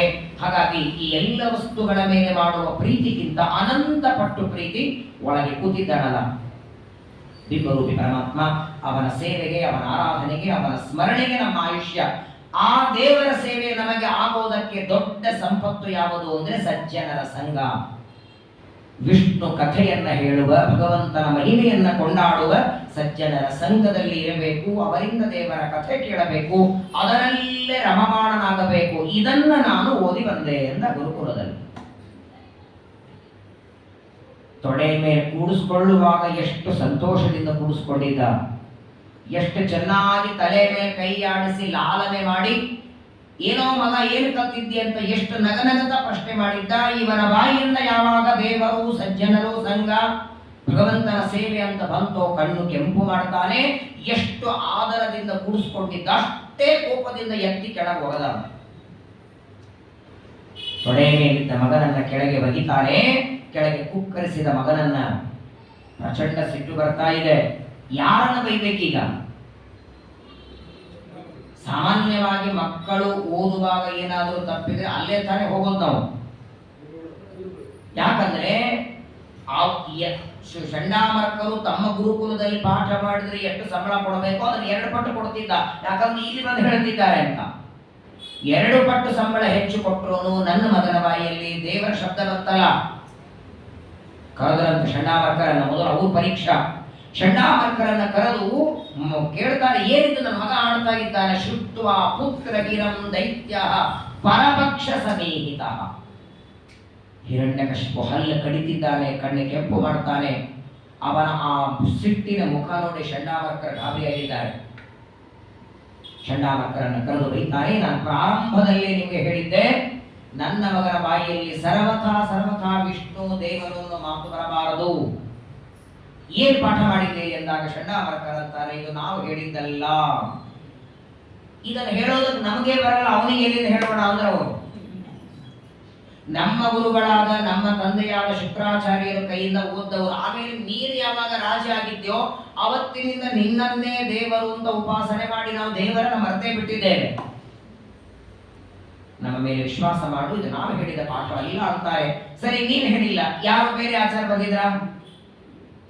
ಮಧ್ಯಾಹ್ನದ ಹೊತ್ತು ಊಟ ಮಾಡಿ ವಿಶ್ರಾಂತಿಯಲ್ಲಿದ್ರೆ ಯಾರೋ ಬೇರೆಯವರು ಬಂದು ನನ್ನ ಮಗನಿಗೆ ತಲೆಯಲ್ಲಿ ಹಾಕೋಗಿದ್ದಾರ? ಹಾಗೂ ಆಗಿಲ್ಲ, ನೀವು ಹೇಳಿಲ್ಲ, ಇನ್ಯಾರು ಹೇಳಿಲ್ಲ. ಹಾಗಾದರೆ ಈ ಬುದ್ಧಿ ನನ್ನ ಮಗನಿಗೆ ಬಂತ ಹೇಗೆ? ಅದೇ ಮಾತಂತಾರೆ ಷಡ್ಡಾಮರ್ಕರ್ ಅಂತಾರೆ, ನಮ ಪ್ರಣೀತಂ ನ ಪರ ಪ್ರಣೀತಂ ಸುತೋ ವದತ್ತೇಶ ತವೇಂದ್ರ ಶತ್ರು ನೈಸರ್ಗಿಕೀಯಂ ತಿರಸ್ಯ ರಾಜನ್. ಕೆಲವರಿಗೆ ಹೇಳಿದ ಮೇಲೆ ತಲೆಗೆ ಹೋಗುತ್ತೆ. ಈ ಎಲ್ಲ ದೇವರು ಭಕ್ತಿ ಶ್ರದ್ಧಾ ಅನ್ನುವ ನಿನ್ನ ಮಗನಿಗೆ ಯಾರು ಹೇಳಬೇಕಾಗಿಲ್ಲ. ಅವನ ಬುದ್ಧಿ ನ್ಯಾಚುರಲ್ ಆಗಿ ಇಳಜಾರಿಗೆ ಇದ್ರೆ ನೀರು ತಾನೇ ಹೋಗುತ್ತೆ, ಯಾರು ಒತ್ತಬೇಕಾಗಿಲ್ಲ ನೀರಿಗೆ. ಯಾವ ಕಡೆಗೆ ಇಳಿಯರತ್ತಲ್ಲ ಹೋಗತ್ತಲ್ಲ, ಹಾಗೆ ನಿನ್ನ ಮಗನ ಬುದ್ಧಿ ದೇವರಲ್ಲಿ ನ್ಯಾಚುರಲ್ ಆಗಿ ಹೋಗತ್ತಪ್ಪ, ಯಾರು ಉಪದೇಶ ಬೇಕಾಗಿಲ್ಲ. ನೈಸರ್ಗಿಕೀಯಂ ಮತಿ ಎಂದರೆ ಯಾರ ಉಪದೇಶದಿಂದ ಹೋದದ್ದಲ್ಲ. ಆದರೂ ಇವಾಗ ನಿಮ್ಮ ಮಗನನ್ನ ಕಳಿಸಿ ನೀವು 2ನೇ ಬಾರಿ ಪರೀಕ್ಷೆ ಕೇಳಿದಾಗ ನಿಮ್ಮ ಮಗನ ಬಾಯಿಯಲ್ಲಿ ದೇವರು ಅನ್ನೋ ಮಾತು ಬರದೇ ಇದ್ದಾಗ ನಾವು ನೋಡ್ಕೋತೀವಿ. ಸರಿ, ಕರ್ಕೊಂಡು ಹೋಗ್ರಿ ಅಂತಾರೆ. ಪ್ರಹ್ಲಾದರನ್ನ ಕರ್ಕೊಂಡು ಬಂದು ಷಡ್ಡಾಮರ್ಕರ್ ಅಂತಾರೆ, ಯಾಕಪ್ಪ ಮಾರಾಯ ನಿಮ್ಮ ಅಪ್ಪನ ಮುಂದೆ ವಿಷ್ಣು ನಾರಾಯಣ ಅಂತೆ? ಯಾರು ನನಗೆ ಹೇಳ್ಕೊಟ್ಟಲ್ಲ? ಅವರು ಕೇಳಿದ್ರು ಪಾಪ, ಅವರು ಸಮಸ್ಯೆ ಆಗಿ. ನಾವಂತೂ ಹೇಳಿದ್ದಲ್ಲ ಇದು ಪಾಠ, ಯಾರು ಹೇಳಿದ್ದು ಅಂದಾಗ ಪ್ರಹ್ಲಾದ ರಾಜರಂತಾರೆ, ನನಗೆ ಯಾರ ಪಾಠ ಹೇಳಬೇಕಾಗಿಲ್ಲ. ಅಯಸ್ಕಾಂತ, ಆ ಲೋಚುಂಬಕ ಇರತ್ತಲ್ಲ, ಮ್ಯಾಗ್ನೆಟ್, ಕಬ್ಬಣದ ಹತ್ರ ಇದ್ರೆ ಹೇಗೆ ಎಳ್ಕೊಳ್ಳುತ್ತದೋ ಹಾಗೆ ನನ್ನ ಮನಸ್ಸು ದೇವರನ್ನ ಎಳ್ಕೊಳ್ಳುತ್ತದೆ. ಯಾರ ಪ್ರಚೋದನೆ, ಯಾರ ಉಪದೇಶ ಬೇಕಾಗಿಲ್ಲ. ಸ್ವಾಭಾವಿಕವಾಗಿ ನನ್ನ ಮನಸ್ಸು ದೇವರಲ್ಲಿದೆ ಅಂತಾನೆ ಪ್ರಹ್ಲಾದ. ಷಡ್ಡಾಮರ್ಕರು ನಮಸ್ಕಾರ ಮಾಡ್ತಾರೆ, ಹೌದಪ್ಪ ನೀನು ವಿಷ್ಣು ಭಕ್ತ, ನಿಮ್ಮ ಅಪ್ಪನ ಮುಂದೆ ನಿಂತಾಗ ನಿಮ್ಮ ಅಪ್ಪನೇ ದೇವರು ಅಂತ ಹೇಳಯ್ಯ. ನೀನೇನೋ ಹೇಳ ಮಾತಾಡಿದ್ರೆ ನಮ್ಮ ರುಂಡ ಕತ್ತರಿಸ್ತಾನೆ ನಿಮ್ಮಪ್ಪ. ದಯಮಾಡಿ ಇನ್ನೊಮ್ಮೆ ನಿಮ್ಮ ಅಪ್ಪನ ಮುಂದೆ ದೇವರ ಬಗ್ಗೆ ಮಾತಾಡಬೇಡ. ಸರಿ, ಮತ್ತೆ ಗುರುಕುಲದಲ್ಲಿ ಪಾಠ ಶುರುವಾಯಿತು. 2-3 ತಿಂಗಳಾದ ಮೇಲೆ ಮತ್ತೊಮ್ಮೆ ಕರೆದ. 2ನೇ ಬಾರಿ ಮಗನನ್ನ ಪರೀಕ್ಷೆ ಮಾಡಬೇಕು ಅಂತ ತೊಡೆಯಲ್ಲಿ ಕೂರಿಸ್ಕೊಡ್ತಾನೆ. ಪ್ರಹ್ಲಾದನಿಗೆ ಕೇಳ್ತಾನೆ, ಈ ಬಾರಿ ಏನು ಓದಿದ್ದಿ ಅಂತ ಕೇಳಿದ. ಪ್ರಹ್ಲಾದರಾಜರಂತಾರೆ, ಕಳೆದ ಬಾರಿ ಹೇಳೋದು ಟೈಮ್ ಕೊಟ್ಟಿರಲಿಲ್ಲ, ನೀನು 1-2 ಮಾತು ಹೇಳದೆ ಅಷ್ಟೊತ್ತಿಗೆ ಕೋಪದಿಂದ ತೊಡೆಯಿಂದ ಕೆಳಗಿಳಿಸಿಬಿಟ್ಟಿದ್ದೆ. ಈ ಬಾರಿ ಇನ್ನೂ ಅವಶ್ಯ ಹೆಚ್ಚಿನ ಓದಿದ್ದೇನೆ ಅಂತ ಪರಮಾತ್ಮನ ವಿಶೇಷವಾಗಿ ನಾವೆಲ್ಲರೂ ದೇವರ ಅನುಗ್ರಹ ಪಡೆಯುವುದಕ್ಕೆ 9 ಮೆಟ್ಟಲುಗಳು, ಭಕ್ತಿಯ ಚಿಹ್ನಗಳು. ದೇವರಲ್ಲಿ ಮಾಡುವ ಭಕ್ತಿ 9 ತರಹದ್ದು ಪ್ರಕಾರ. ಆ ಭಕ್ತಿ 9 ಪ್ರಕಾರಗಳನ್ನು ಹೇಳ್ತಾರೆ. ಶ್ರವಣಂ, ಕೀರ್ತನಂ, ವಿಷ್ಣು ಸ್ಮರಣಂ, ಪಾದ ಸೇವನಂ, ಅರ್ಚನಂ, ವಂದನಂ, ದಾಸ್ಯಂ, ಸಖ್ಯಮಾತ್ಮನಿವೇದನಂ ಇತಿ ಪುಂಸಾರ್ಪಿತಾ ವಿಷ್ಣು ಭಕ್ತಿಶ್ಚೇನ್ನವಲಕ್ಷಣ ಕ್ರಿಯತೆ ಭಗವತ್ಯದ್ಧಾ ತನ್ಮನ್ನೇಧೀತಮುತ್ತಮಂ. ಪ್ರಹ್ಲಾದರಾಜರು ಇದೇನು ನವವಿಧ ಭಕ್ತಿ ಹೇಳ್ತಾರೆ. ನವವಿಧ ಅಂದ್ರೆ 9 ಪ್ರಭೇದಗಳು ನಾವು ಮಾಡುವಂತಹ ಭಕ್ತಿಯಲ್ಲಿ. ಅದರಲ್ಲಿ ಮೊಟ್ಟ ಮೊದಲನೇದು ದೇವರಿಗೆ ಸೇರುವ ದೊಡ್ಡ ಭಕ್ತಿ ನೀವೆಲ್ಲ ಮಾಡ್ತಾ ಇದ್ದೀರಲ್ಲ, ಶ್ರವಣಂ. ಮೊದಲಿಗೆ ಹಾಕ್ಬಿಟ್ಟಿದ್ದಾರೆ 9 ಭಕ್ತಿಗಳಲ್ಲಿ. ಕಾರಣ ಏನು ಅಂದ್ರೆ, ಪುಸ್ತಕವನ್ನ ಇಟ್ಟುಕೊಂಡು ನೀವೇ ಅಧ್ಯಯನ ಮಾಡೋದಕ್ಕೆ ಹೊರಟ್ರೆ 1-2-3 ಶ್ಲೋಕ ಓದ್ತಿರ್ ಬೇಸರ ಬಂದ್ಬಿಡ್ತದೆ, ಸಾಕು ಅನಿಸ್ತದೆ, ಬೇಡ ಅನಿಸ್ತದೆ. ಮೊದಲು ಶ್ರವಣ ಮಾಡಿ ಅಂತಾರೆ. ಶ್ರವಣ ಮನಕಾನಂದ ಬೇಗುವುದು. ಪ್ರತಿನಿತ್ಯದಲ್ಲಿ 1 ಗಂಟೆನೋ ಅರ್ಧ ಗಂಟೆನೋ ನೀವೇನು ಪ್ರವಚನಕ್ಕೆ ಬರ್ತೀರಿ, ಇದು ದೊಡ್ಡ ತಪಸ್ಸಿ. ಇದೇನು ಮಾಡದಿದ್ರೂ ದೇವರು ಕ್ಷಮ ಮಾಡ್ತಾನೆ. ಪ್ರವಚನ ಶ್ರವಣ ಮೊಟ್ಟ ಮೊದಲನೇದ್ದು. ನಿರಂತರ ಭಗವಂತನ ಮಹಿಮೆಯನ್ನ ಶ್ರವಣ ಮಾಡೋದು ಮೊದಲನೇದ್ದು. 2ನೇದ್ದು ತನಗೆ ಗೊತ್ತಿದ್ದದ್ದನ್ನ ಇನ್ನೊಬ್ಬರಿಗೆ ಹೇಳೋದು, ಕೀರ್ತನ. ಏನ ತಾನು ತಿಳ್ಕೊಂಡಿದ್ದಾನೆ ಅದನ್ನ ಇನ್ನೊಬ್ಬರಿಗೆ ಹೇಳೋದು. 3ನೇದ್ದು ಮನಸ್ಸಿನಿಂದ ಭಗವಂತನ ಮಹಾತ್ಮ್ಯವನ್ನ ಸ್ಮರಣೆ ಮಾಡೋದು. 4ನೇದ್ದು ಪಾದಸೇವನ. ಪಾದಸೇವನ ಅಂದ್ರೆ ಶಾಲಿಗ್ರಾಮ ಇತ್ತು ಒತ್ತೋದ, ಪ್ರತಿಮೆಯನ್ನು ಇಟ್ಕೊಂಡು ಪ್ರತಿಮೆ ಕಾಲ ಒತ್ತೋದಲ್ಲ. ಪ್ರತಿಮಾ ಅಂದ್ರೆ ಬ್ರಾಹ್ಮಣೋಸ್ಯ ಮುಖಮಾಸಿ, ಪರಮಾತ್ಮನ ಮುಖದಿಂದ ಹುಟ್ಟಿದ ಬ್ರಾಹ್ಮಣ, ಋಷಿಗಳು, ದೇವತೆಗಳು, ಯತಿಗಳು, ಅವರ ಪಾದ ಸೇವೆ ಮಾಡೋದು. ಅರ್ಚನ, ತುಳಸಿ ಹೂಗಳಿಂದ ಪರಮಾತ್ಮನನ್ನ ಅರ್ಚನೆ ಮಾಡೋದು. ಪ್ರತಿನಿತ್ಯದಲ್ಲಿ ಕನಿಷ್ಠ 24 ನಮಸ್ಕಾರ ಆದರೂ ಮಾಡಬೇಕಂತ. ದೇವರಿಂದ ಎಷ್ಟು ಉಪಕಾರ ಪಡೆದಿದ್ದೇವೆ ನಾವು. ಥ್ಯಾಂಕ್ಸ್ ಹೇಳೋದಂತೂ ಎಂದೋ ಮರೆತು ಬಿಟ್ಟಿವಿ, ಯಾವಾಗಲೂ ಹೇಳಿಲ್ಲ. ಹಾಗೆ ನೋಡಿದರೆ ಅತಿ ಸಣ್ಣ ಉಪಕಾರ ಮಾಡಿದ ವ್ಯಕ್ತಿಗೂ ಥ್ಯಾಂಕ್ಸ್ ಹೇಳ್ತೀವಿ. ನಮ್ಮದೇ ಖರ್ಚಿಪೋ ನಮ್ದೇ ಯಾವುದೋ ಒಂದು ಸಣ್ಣ ವಸ್ತು ನಮ್ಮ ಜೇಬಿನಿಂದ ಕೆಳಗೆ ಬಿದ್ದದ್ದನ್ನ ಎತ್ತಿ ಕೊಟ್ಟವನಿಗೂ ಟ್ಯಾಂಕ್ಸ್ ಹೇಳ್ತೀವಿ. ಅದೇನು ದೊಡ್ಡ ಕೆಲಸ ಅಲ್ಲ, ಬೀಳಿಸ್ಕೊಂಡದ್ದು ನಮ್ ತಪ್ಪು, ಅದನ್ನ ಎತ್ತಿ ಕೊಟ್ಟವನಿಗೂ ಟ್ಯಾಂಕ್ಸ್ ಹೇಳ್ತೀವಿ. ಇಷ್ಟು ಅಪರೂಪದ ಶರೀರ ಕೊಟ್ಟಿದ್ದಾನೆ. ಬರೀ ಕೊಡೋದಲ್ಲ, ಯಾವುದು ಎಲ್ಲಿಡಬೇಕು, ಇಲ್ಲಿ ಕೊಡಬೇಕಾದ ಕಣ್ಣು ಇಲ್ಲೆಲ್ಲೋ ಬೆನ್ನಾಗೆಲ್ಲೋ ಕೊಟ್ಟಿದ್ರೆ ಏನ್ ಮಾಡೋದಿತ್ತು ನಾವು? ಕಣ್ಣು ಎಲ್ಲಿ, ಕಿವಿ ಎಲ್ಲಿ, ಕಾಲು ಎಲ್ಲಿ, ಕಿಡ್ನಿ, ಲಿವರು, ಲಂಗ್ಸು, ಹಾಕಿ ಯಾವುದು ಎಲ್ಲಿ ಇಡಬೇಕು, ಅದು ಏನೇನು ಕೆಲಸ ಮಾಡಬೇಕು, ಎಷ್ಟು ಕೆಲಸ ಮಾಡಬೇಕು, ಎಷ್ಟು ಚೆನ್ನಾಗಿ ಮಾಡ್ತಾನೆ. ಒಂದೊಂದಕ್ಕೆ ಒಂದೊಂದು ಬಾರಿ ಟ್ಯಾಂಕ್ಸ್ ಬೇಡ, ಕನಿಷ್ಠ ಪಕ್ಷ ಇಷ್ಟು ಚೆನ್ನಾಗಿ ಆರೋಗ್ಯ ಇಟ್ಟಿದ್ದೆ ಅಂತ ಒಂದು ದಿನಕ್ಕೆ 24 ಒಂದು ಬಾರಿ ನಮಸ್ಕಾರ ಮಾಡಿ ಕೇಶವಾಯ ನಮಃ, ಎರಡನೇ ನಮಸ್ಕಾರ ನಾರಾಯಣಾಯ ನಮಃ. ಸಾಧ್ಯವಾದರೆ ಒಂದೇ ಕಾಲಕ್ಕೆ 24 ಮಾಡಿ, ಇಲ್ಲ ಅಂದ್ರೆ ಬೆಳಗ್ಗೆ 12 ಮಾಡಿ, ಮಧ್ಯಾಹ್ನ 6 ಮಾಡಿ, ಮತ್ತೆ ಸಾಯಂಕಾಲ 6 ಮಾಡಿ. ನಮಸ್ಕಾರ ಮಾಡುವ ಮಾತ್ರದಿಂದಲೂ ಅನುಗ್ರಹ ಮಾಡುವ ದೇವರೊಬ್ಬನೇ.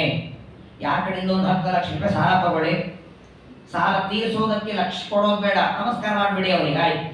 ಸುಮ್ಮನೆ ಆಗ್ತಾನ? ಅವನು ತಿರುಗಿ 10 ನಮಸ್ಕಾರ ಮಾಡ್ತಾನೆ ನಿಮಗೆ. ಅನಂತ ಉಪಕಾರವನ್ನ ಮಾಡಿದ ದೇವರು ನಮ್ಮಿಂದ ಅಪೇಕ್ಷೆ ಪಡೋದು ಪ್ರತಿನಿತ್ಯದಲ್ಲಿ ಭಗವಂತನಿಗೆ ನಮಸ್ಕಾರ, ವಂದನಂ. ಆಮೇಲೆ ದಾಸ್ಯಂ, ನೀ ಸ್ವಾಮಿ ನಾನಿನ್ನ ದಾಸ, ಮಮ ಸ್ವಾಮಿ ಹರಿರ್ನಿತ್ಯಂ ಸರ್ವಸ್ಯ ಪತಿರೇವಚ. ನನಗೂ ಸ್ವಾಮಿ, ಜಗತ್ತಿಗೆ ಸ್ವಾಮಿ. ದಾಸ್ಯ ಪರಮಾತ್ಮನಲ್ಲಿ ಸಖ್ಯ ಭಕ್ತಿ ಅರ್ಜುನ ಮಾಡಿದ್ದು. ಕೊನೆಯದಾಗಿ ಆತ್ಮನಿವೇದನಂ,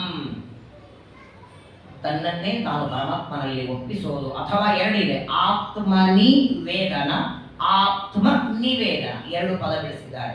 ತನ್ನಲ್ಲಿ ಬಿಂಬರೂಪದಿಂದ ಪರಮಾತ್ಮ ಇದ್ದು ಕಾರ್ಯ ಮಾಡ್ತಾನೆ ಅಂತ ತಿಳಿಯೋದು ಒಂದು, ನಾನು ದೇವರ ಅಧೀನ ಅಂತ ತಿಳಿಯೋದು. ಹೀಗೆ ನವವಿಧವಾದ ಭಕ್ತಿ, ಇದನ್ನ ಪರಮಾತ್ಮನಲ್ಲಿ ಮಾಡಬೇಕು. ಇದನ್ನ ಅಧ್ಯಯನ ಮಾಡಿಕೊಂಡು ಬಂದೆ. ಇಷ್ಟು ಯಾವಾಗ ಕೇಳಿದ ನೋಡಿ, ಮೊದಲನೇ ಬಾರಿ ಪರೀಕ್ಷೆ ಕೇಳಿದಾಗಲೇ ಕಣ್ಣು ಕೆಂಪು ಮಾಡಿ ಹಲ್ಲು ಕಡದು ಮಗನನ್ನ 100 ಮಾತುಗಳಿಂದ ಬೈದಿದ್ದ. ಎರಡನೇ ಬಾರಿ ಮಾತ್ರ ಪ್ರಚಂಡವಾದ ಕೋಪ ಬಂತು. ಮತ್ತೆ ಕರೆದ ಷಂಡಾಮರ್ಕರನ್ನ. ನಡುಗುತ್ತಿದ್ದಾರೆ ಷಂಡಾಮರ್ಕರಿಗೆ, ಗಾಬರಿಯಾಯಿತು. ಮತ್ತೇನು ಮಾತಾಡಿದ್ದಾನೆ ಮಗ. ಷಂಡಾಮರ್ಕರ ಅಂತಾರೆ, ಇವು ಸಂಬಳ ಬೇಡ, ಏನ್ ಬೇಡ, ಮನೆಗೆ ಹೋಗೋಣ. ಈ ಅಪ್ಪ ಮಗನ ಕಾಲ ನಾವು ಪಚಡಿಯಾಗಿ ಹೋಗ್ತೀವಿ. ಅಪ್ಪನ ದಾರಿ ಒಂದು, ಮಗನ ದಾರಿ ಒಂದು. ಅಪ್ಪ ವಿಷ್ಣು ದ್ವೇಷಿ, ಮಗ ವಿಷ್ಣು ಭಕ್ತ. ಇವರ ಮಧ್ಯದಲ್ಲಿ ಸಿಕ್ಕಾಕೊಂಡು ಒದ್ದಾಡೋದಾಗತ್ತೆ. ಚೆನ್ನಾಗಿ ಬೈದ ಅಂತೆ. ಷಂಡಾಮರ್ಕರಣ ಕರೆದು ಬೈತಾನೆ. ಅವರಂತಾರೆ, ಏನೂ ಗೊತ್ತಿಲ್ಲ ನಮಗೆ, ಒಂದು ಕೆಲಸ ಮಾಡಿ, ಇವತ್ತಿನಿಂದ ನೀವು ನನ್ನ ಮಗನಿಗೆ ಪಾಠ ಮಾಡಿಲ್ಲ ಅಂದ ಮೇಲೆ ಇಂತಹ ದೇವರನ್ನ, ತನ್ನ ಚಿಕ್ಕಪ್ಪ ತನ್ನ ತಂದೆಯ ತಮ್ಮ ಹಿರಣ್ಯಾಕ್ಷರನ್ನ ಕೊಂದ ವಿಷ್ಣುವಿನ ಭಕ್ತನಾಗಿ ಅವನಲ್ಲಿ ಭಕ್ತಿ ಮಾಡ್ತೇನಂತಾನೆ. ಇಂಥ ಮಗ ಬೇಡ ನನಗೆ. ಪ್ರಹ್ಲಾದನಲ್ಲಿ ದ್ವೇಷ ಮಾಡೋದಕ್ಕೆ ಇದು ಪ್ರಧಾನವಾದ ಕಾರಣ. ಹಾಗಾದರೆ ಮಂತ್ರಿಗಳನ್ನ ಕರೀತಾರೆ, ಯಾವುದೇ ಉಪಾಯವನ್ನ ಮಾಡಿ ಇವರನ್ನು ಕೊಂದು ಹಾಕಿ. ವಧ್ಯತಾಮಶ್ವಯಂ ವಧ್ಯ. ಯಾವ ತಂದೆನ ಮಗನನ್ನು ಕೊಲ್ಲಿಸೋ ಮಟ್ಟಿಗೆ ಹೋಗಲ್ಲ. ಪ್ರಹ್ಲಾದರಾಜರನ್ನ ಕೊಲ್ಲಿಸುವಂತಹ ಉಪಾಯವನ್ನ, ಅವರನ್ನ ಕೊಂದು ಹಾಕುವ ಉಪಾಯ ಬಂದದ್ದು.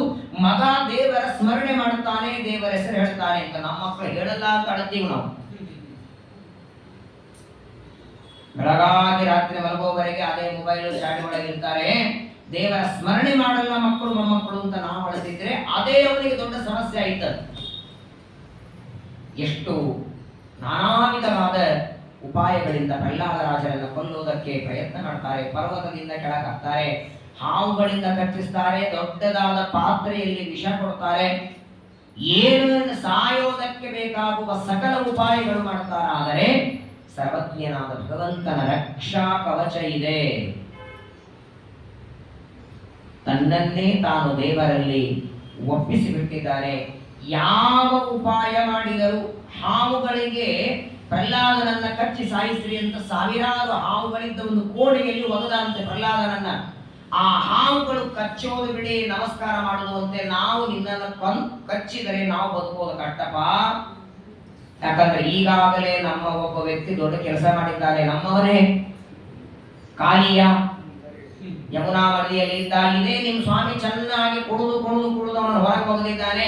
ನಾವು ಈಗಾಗಲೇ ಪರಿಪ್ರಶ್ನೆ ತಗೊಂಡಿದ್ದೀವಿ, ನಿನಗೇನು ಕಚ್ಚೋದಕ್ಕೆ ಹೋಗ, ನಿಮ್ಮ ಅಪ್ಪನ ಆಜ್ಞೆ, ಒಂದು ಅರ್ಧ ಗಂಟೆ ರೂಮಲ್ಲಿ ಕೂತಿರು, ಬೇಕಾದ್ರೆ ಸ್ತೋತ್ರ ಮಾಡಿದ್ದು ಹೊಂಟು ಬಿಡು ಹೊರಗೆ.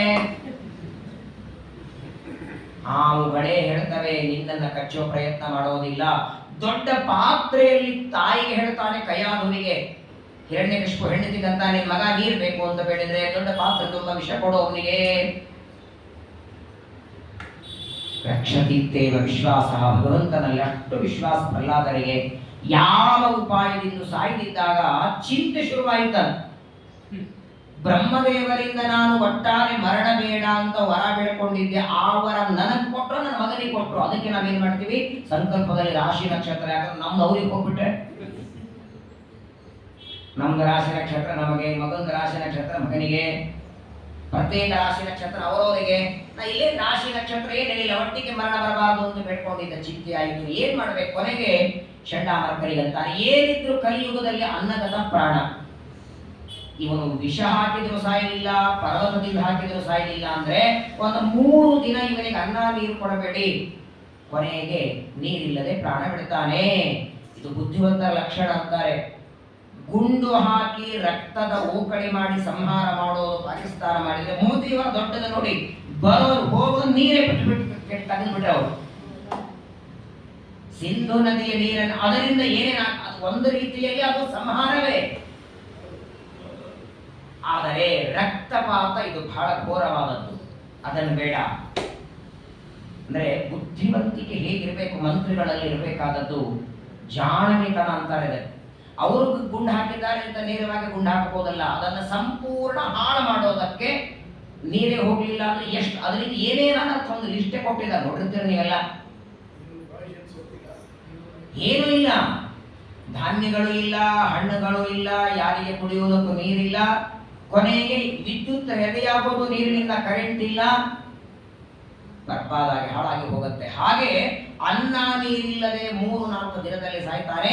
ಇವನನ್ನ ಗುರುಕುಲದಲ್ಲಿ ಕಟ್ಟಿ ಹಾಕಿ ಅಂತ ಚಂಡಾಮರ್ಕರಿಗೆ ಆಜ್ಞೆ ಮಾಡ್ತಾನೆ. ಒಂದು ದಿನ ಮಧ್ಯಾಹ್ನದ ಹೊತ್ತು ಪಾಠ ಮುಗಿಸ್ಕೊಂಡು ಗುರುಗಳು ಮನೆಗೆ ಹೊರಟಿದ್ರಂತೆ. ಇನ್ನೇನು ಚಂಡಾಮರ್ಕರು ಹೊರಟಿದ್ದಾರೆ, ಎಲ್ಲ ದೈತ್ಯ ಬಾಲಕರು ಆಟ ಆಡಬೇಕು, 5 ಗಂಟೆ ಆಯಿತು, ಆಟಕ್ಕೆ ಹೋಗೋಣ ಅಂತ ಎದ್ದಾಗ ಪ್ರಹ್ಲಾದರಾಜರು ಎಲ್ಲರನ್ನ ಕೂರಿಸ್ಕೊಳ್ತಾರೆ. ಎಲ್ಲಿ ಹೊರಟಿರಿ ಅಂತ, ಆಯ್ತಲ್ಲ ಗುರುಗಳ ಪಾಠ ಆಯಿತು, ಮತ್ತೆ ನಾಳೆ ಬೆಳಗ್ಗೆ ಪಾಠದವರೆಗೆ ಟೈಮ್ ಇರುತ್ತೆ, ಹೀಗೊಂದು ರೌಂಡು ಹೋಗಿ ಬರ್ತೇವೆ, ಆಟ ಆಡಿ ಬರ್ತೇವೆ ಎಂದಾಗ ಕೂರಿಸ್ಕೊಂಡು ಪ್ರಹ್ಲಾದರಾಜರು ಉಪದೇಶ ಮಾಡ್ತಾರೆ. ಬಹಳ ನೋಡಿ, ವಯಸ್ಸೇನು 5, 6, 7 ವರ್ಷ, ಆಟ ಆಡಬೇಕಾದ ವಯಸ್ಸೊಳಗೆ ದೈತ್ಯ ಬಾಲಕರನ್ನು ಕೂಡಿಸ್ಕೊಂಡು ಹೇಳ್ತಾರೆ, ಹಂತಾರ್ಥಗಾಮೇ ಶೃಣುತವಚೋ ವತ್ಸರವದ ಶಿವಂ ವಯಸ್ಯಾನ್ ಪಶ್ಯತ ಅಮೃತಾನ್ ಕ್ರೀಡಾಂ ಧಾಮ ಪ್ರಮಾತ್ಯತ. ದೇವರು ಅಪರೂಪಕ್ಕೆ ಮಾನವ ಜನ್ಮ ಕೊಟ್ಟಿದ್ದಾನೆ, ಆಟ ಆಡಿ ಕೊಟ್ಟಿದ್ದಾನ. ಆಟ ಆಡಿ ವ್ಯರ್ಥ ಮಾಡೋದಕ್ಕೆ ಜನ್ಮ ಕೊಟ್ಟದ್ದಲ್ಲ. ಮಾನವ ಜನ್ಮದ ಹೊರತಾಗಿ ಬೇರೆ ಯಾವ ಜನ್ಮದಲ್ಲಿಯೂ ಆಟನೇ ಇದೆಯಲ್ಲ.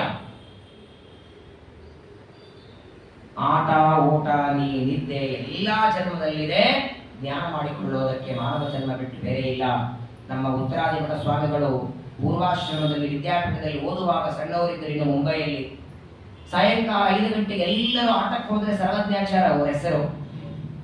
ಆಚಾರ್ಯ ಹೇಳಬೇಕು, ದೊಡ್ಡ ಆಚಾರ್ಯರು, ಹೋಗೋ ನಿನ್ ಕ್ಲಾಸ್ ಅವರೆಲ್ಲ ಆಟಕ್ಕೆ ಹೋಗಿದ್ದಾರೆ. ಇಲ್ಲ, ನಾನು ಅಧ್ಯಯನ ಮಾಡಿ. 5 ಗಂಟೆಗೆ ಆಟಕ್ಕೆ ಹೋದ್ರೆ ಓದೋರಲ್ಲ. ಅವಾಗಲೂ ಓದೋರೆ, ರಾತ್ರಿನೂ ಓದೋರು, ಯಾರಿಗೆ ಗೊತ್ತು ಮುಂದೋರು ಪೀಠಾಧಿಪತಿಗಳು ಆಗ್ತಿದ್ದು ಮೊದಲೇ ಗೊತ್ತಿತ್ತೋ ಏನು. ಒಂದು ಕ್ಷಣವೂ ಮಾನವ ಜನ್ಮ ವ್ಯರ್ಥ ಮಾಡ್ಕೊಳ್ಳಬಾರದು. ಕಣಶ ಕ್ಷಣಶ್ಚೈವ ವಿದ್ಯಾಂ ಅರ್ಥಂಚ ಸಾಧನೆ ಕ್ಷಣತ್ಯಾಗೆ ಕುತೋ ವಿದ್ಯಾ ಕಣತ್ಯಾಗೆ ಕುತೋ ಧರ್ಮ. ಸುಭಾಷಿತ ಹೇಳ್ತಾನೆ, ಎರಡನ್ನು ಯಾವಾಗಲೂ ಸಂಪಾದನೆ ಮಾಡಬೇಕು. ಕ್ಷಣದಲ್ಲಿಯೂ ವಿದ್ಯೆಯನ್ನ, ಸಂಪತ್ತನ್ನ ಸಂಪಾದನೆ ಮಾಡಬೇಕು. ದೇವರು ಕೊಟ್ಟ ಆಯುಷ್ಯವನ್ನ ವ್ಯರ್ಥ ಮಾಡ್ಕೋಬೇಡಿ. ದೈತ್ಯ ಬಾಲಕರಂತರಲ್ಲ ಪ್ರಹ್ಲಾದ, ಒಂದೊಂದು ವಯಸ್ಸಲ್ಲಿ ಒಂದೊಂದು ಮಾಡಬೇಕು. ಬಾಲ್ಯದಲ್ಲಿ ಅಧ್ಯಯನ ಮಾಡಬೇಕು, ದೊಡ್ಡವರಾದ್ಮೇಲೆ ಸಂಪಾದನೆ, ಆಮೇಲೆ ಮದುವೆ, ಆಮೇಲೆ ಮಕ್ಕಳು, ಕೊನೆಗೆ ಎಲ್ಲಾ ಮುಗಿದಿದೆ, ಕಾಲ ಇದ್ದೀವಿ, ಹಾಗಾದ್ರೆ ಹೋಗೋಣ ಸಂಘದ ಪ್ರವಚನಕ್ಕೆ. ಇವಾಗ ಏನಾಗ್ಬಿಟ್ಟಿದೆ ಅಂದ್ರೆ, ಪಾಠ ಪ್ರವಚನ ಹೋಗೋದು ಯಾವಾಗ? ಆ ರಿಟೈರ್ ಆದ ಮೇಲೆ ಪ್ರವಚನಕ್ಕೆ ಹೋಗೋದು. ಆ ಪ್ರವಚನದಲ್ಲಿ ಆಚಾರ್ಯ ಹೇಳ್ತಾರೆ, ಇಂಥ ವ್ರತ, ಇಂಥ ಉಪವಾಸ, ಇಂಥ ಪ್ರದಕ್ಷಿಣೆ, ಇಂಥ ನಮಸ್ಕಾರ. ಅಯ್ಯೋ ಆಚಾರ್ಯ, 20 ವರ್ಷ ಮೊದಲೇ ಗೊತ್ತಾಗಬೇಕಾಗಿತ್ತು ನಮ್ಗೆ, ಇವಾಗ ಏನೆಲ್ಲ ಮುಗಿದೋಗಿದೆ, ಮಾಡ್ಲಿಕ್ಕಾಗಲ್ಲ. ಪ್ರಹ್ಲಾದರಾಜರಿ ದೈತ್ಯ ಬಾಲಕರಿಗೆ ಅಂತಾರೆ, ಯಾವಾಗೋ ಮುಂದೆ ಮಾಡೋಣ, ಇವಾಗ ಯಾಕೆ ನಾವು ಧರ್ಮವನ್ನ ಮಾಡೋದು ಅಂದ್ರೆ, ಕೌಮಾರ ಆಚರೇತ್ ಪ್ರಾಜ್ಞಃ ಧರ್ಮಾನ್ ಭಾಗವತಾನಿಹ ದುರ್ಲಭಂ ಮಾನುಷಂ ಜನ್ಮ ತದಪ್ಯಧ್ರುವಮರ್ಥದಂ. ಭಾಗವತ ಧರ್ಮಗಳು, ಏಕಾದಶಿ, ಉಪವಾಸ, ಪ್ರದಕ್ಷಿಣೆ, ನಮಸ್ಕಾರ ಎಲ್ಲವೂ ಕೌಮಾರ ಆಚರಣೆ, ಕೌಮಾರಾವಸ್ಥೆಯಲ್ಲಿ ಶುರು ಮಾಡಬೇಕಂತ. ಮುಂದೆ ಮುಂದೆ ಅಂತ ಹಾಕ್ತಾ ಹೋಗಬಾರದು. ಮುಂದೆ ಮಾಡ್ತಾನೆ ಅದು ಮುಂದೆ ಯಾವಾಗ ಬರ್ತದೆ ಕಾಲ? ಮುಂದೆ ಅಂದ್ರೆ ಇದೇ ಶರೀರದಲ್ಲಿ ಮುಂದೆನೋ ಅಥವಾ ಇದರ ಮುಂದಿನ ಶರೀರದಲ್ಲೋ ಯಾವುದೂ ಗೊತ್ತಿಲ್ಲ. ಹಿಂದೆ ಎಷ್ಟು ಬಂತು ನೆನಪಿಲ್ಲ, ಮುಂದೆ ಯಾವುದು ಬರ್ತದೆ ಗೊತ್ತಿಲ್ಲ. ಮುಂದೆ ಎಮ್ಮೆ, ನಾಯಿ, ಸೊಳ್ಳೆ ಮಠದಲ್ಲಿ ಪಾರಾಯಣ ಮಾಡ್ಲಿಕ್ಕಾಗತ್ತೆ? ಬೇಡ. ಇದೇ ಶರೀರದಲ್ಲಿ ಮುಂದೆ ಮಾಡೋಣ ಅಂತ ಮುಂದೆ ಹಾಕ್ತಾ ಹೋಗ್ತಾರೆ. ನೋಡಿ, ಪ್ರಹ್ಲಾದರಾಜರು ದೈತ್ಯ ಬಾಲಕರಿಗೆ ನಮ್ಮ ಆಯುಷ್ಯದ ಲೆಕ್ಕ ಕೊಡ್ತಾರೆ. ಒಬ್ಬ ಮನುಷ್ಯನಿಗೆ 100 ವರ್ಷ ಅಂತ ಇಟ್ಕೊಂಡ್ರೆ ಆ 100 ವರ್ಷದಲ್ಲಿ 50 ವರ್ಷ ನಿದ್ದೆ ಮಾಡಿ ಕಳೀತಾನೆ. ಇನ್ನುಳಿದ 50ರೊಳಗೆ ಪ್ರಾರಂಭದ 8-10 ವರ್ಷ ವಿದ್ಯಾಭ್ಯಾಸ ಅಂತ ಕಳೀತಾನೆ. ಆಗಲೇ ಏಕಾದಶಿ, ಉಪವಾಸ, ಸಣ್ಣವಿದ್ದಾನೆ. ಈಗಿನ 8th, 9th, 10th ಓದ್ತಾನೆ ಅಂತ. ಆ 10th ಗೆ ಇಷ್ಟು ಪುಸ್ತಕ ಓದಬೇಕು, 16-17 ವರ್ಷಕ್ಕೆ. ಇವಾಗೆಲ್ಲ ಮುಂದೆ ಏಕಾದಶಿ ಮಾಡ್ತಾನೆ. 10th ಆಯ್ತು, ಇನ್ಯಾವುದೋ ಕಾಲೇಜಿಗೆ ಹೋಗಬೇಕು, ಆಗ ಏಕಾದಶಿ ಪ್ರವಚನ ಇಲ್ಲ. ಯಾವಾಗ ಇವನು ಕೆಲಸಕ್ಕೆ ಸೇರ್ಕೊಂಡ, ಇವನು ರಿಟೈರ್ ಆಗೋಳ, ಒಳಗಿದ್ದವರೆಲ್ಲ ರಿಟೈರ್ ಆಗಿಬಿಟ್ಟಿರ್ತಾರೆ. ಆಗ ಇವ ಮಾಡ್ತೀನಂದು ಶಕ್ತಿ ಇರಲ್ಲ. ಕೊನೆಗೆ ಒಂದಿನ ಯಮದೇವರ ಮಿಸ್ ಕಾಲ್ ಬಿಳಿ ಕೂದರು. ಆಯ್ತಪ್ಪ, ಪ್ಯಾಕಿಂಗು ನಾನು ಬರ್ತೇನೆ ಅಂತ ಹೊರಟು ಬಿಡ್ತಾನೆ. ಯಾವಾಗ ಮಾಡೋದು ಮುಂದೆ ಅಂದ್ರೆ, ನಾಳೆ ಮಾಡೋದನ್ನು ಇವತ್ತು ಮಾಡು, ಇವತ್ತು ಮಾಡೋದನ್ನು ಈಗ ಮಾಡು ಅಂತಾರೆ. ಧರ್ಮ ಕರ್ಮಗಳನ್ನ ಮುಂದೆ ಹಾಕ್ತಾ ಹೋಗಬಾರದು. ಒಂದಿಲ್ಲ ಒಂದು ದಿನ ಮಾನವ ಜನ್ಮ ಬಿಟ್ಟು ಹೋಗತ್ತೆ. ಮನುಷ್ಯನಿಗೆ ಅದೆಷ್ಟು ಸಂಪಾದನೆ ಮಾಡೋದರ ಮೇಲೆ ಆಸೆ. ಒಬ್ಬ ಕಳ್ಳತನಕ್ಕೆ ಹೋಗುವಾಗ ಅವನಿಗೆ ಗೊತ್ತಿದೆ, ನಾನು ಇವರ ಕೈಗೆ ಸಿಕ್ಕರೆ ಪ್ರಾಣ ಹೋಗುತ್ತೆ ಅಂತ ಗೊತ್ತಿದ್ರು ಪ್ರಾಣನೂ ಒತ್ತೆ ಇಟ್ಟು ಸಂಪಾದನೆ ಮಾಡ್ಲಿಕ್ಕೆ ಹೋಗ್ತಾರೆ. ಸಂಪಾದನೆ ಮಾಡಿದ ದುಡ್ಡು ಕೈಗೆ ಜೊತೆಗೆ ಬರೋದಲ್ಲ, ಎಲ್ಲವೂ ಇಲ್ಲೇ ಬಿಟ್ಟು ಹೋಗೋದು. ಅದ್ಭುತವಾಗಿ 2 ಅಧ್ಯಾಯ ಇದೆ. ಪ್ರಹ್ಲಾದರಾಜರು ಉಪದೇಶ ಮಾಡಿದ್ದೆ 3 ತಿಂಗಳು ಹೇಳಿದ್ದೆ ನಾನು. ಪರ್ ಡೇ, ವಾರಕ್ಕೆ ದಿನ ಅಲ್ಲ, ಪರ್ ಡೇ, ದಿನಕ್ಕೆ 3.5-4 ತಾಸು, 3 ತಿಂಗಳು ಹೇಳಿದ್ದೆ. 2 ಅಧ್ಯಾಯ ಇದೆ. ಅದ್ಭುತವಾದ ಉಪದೇಶ.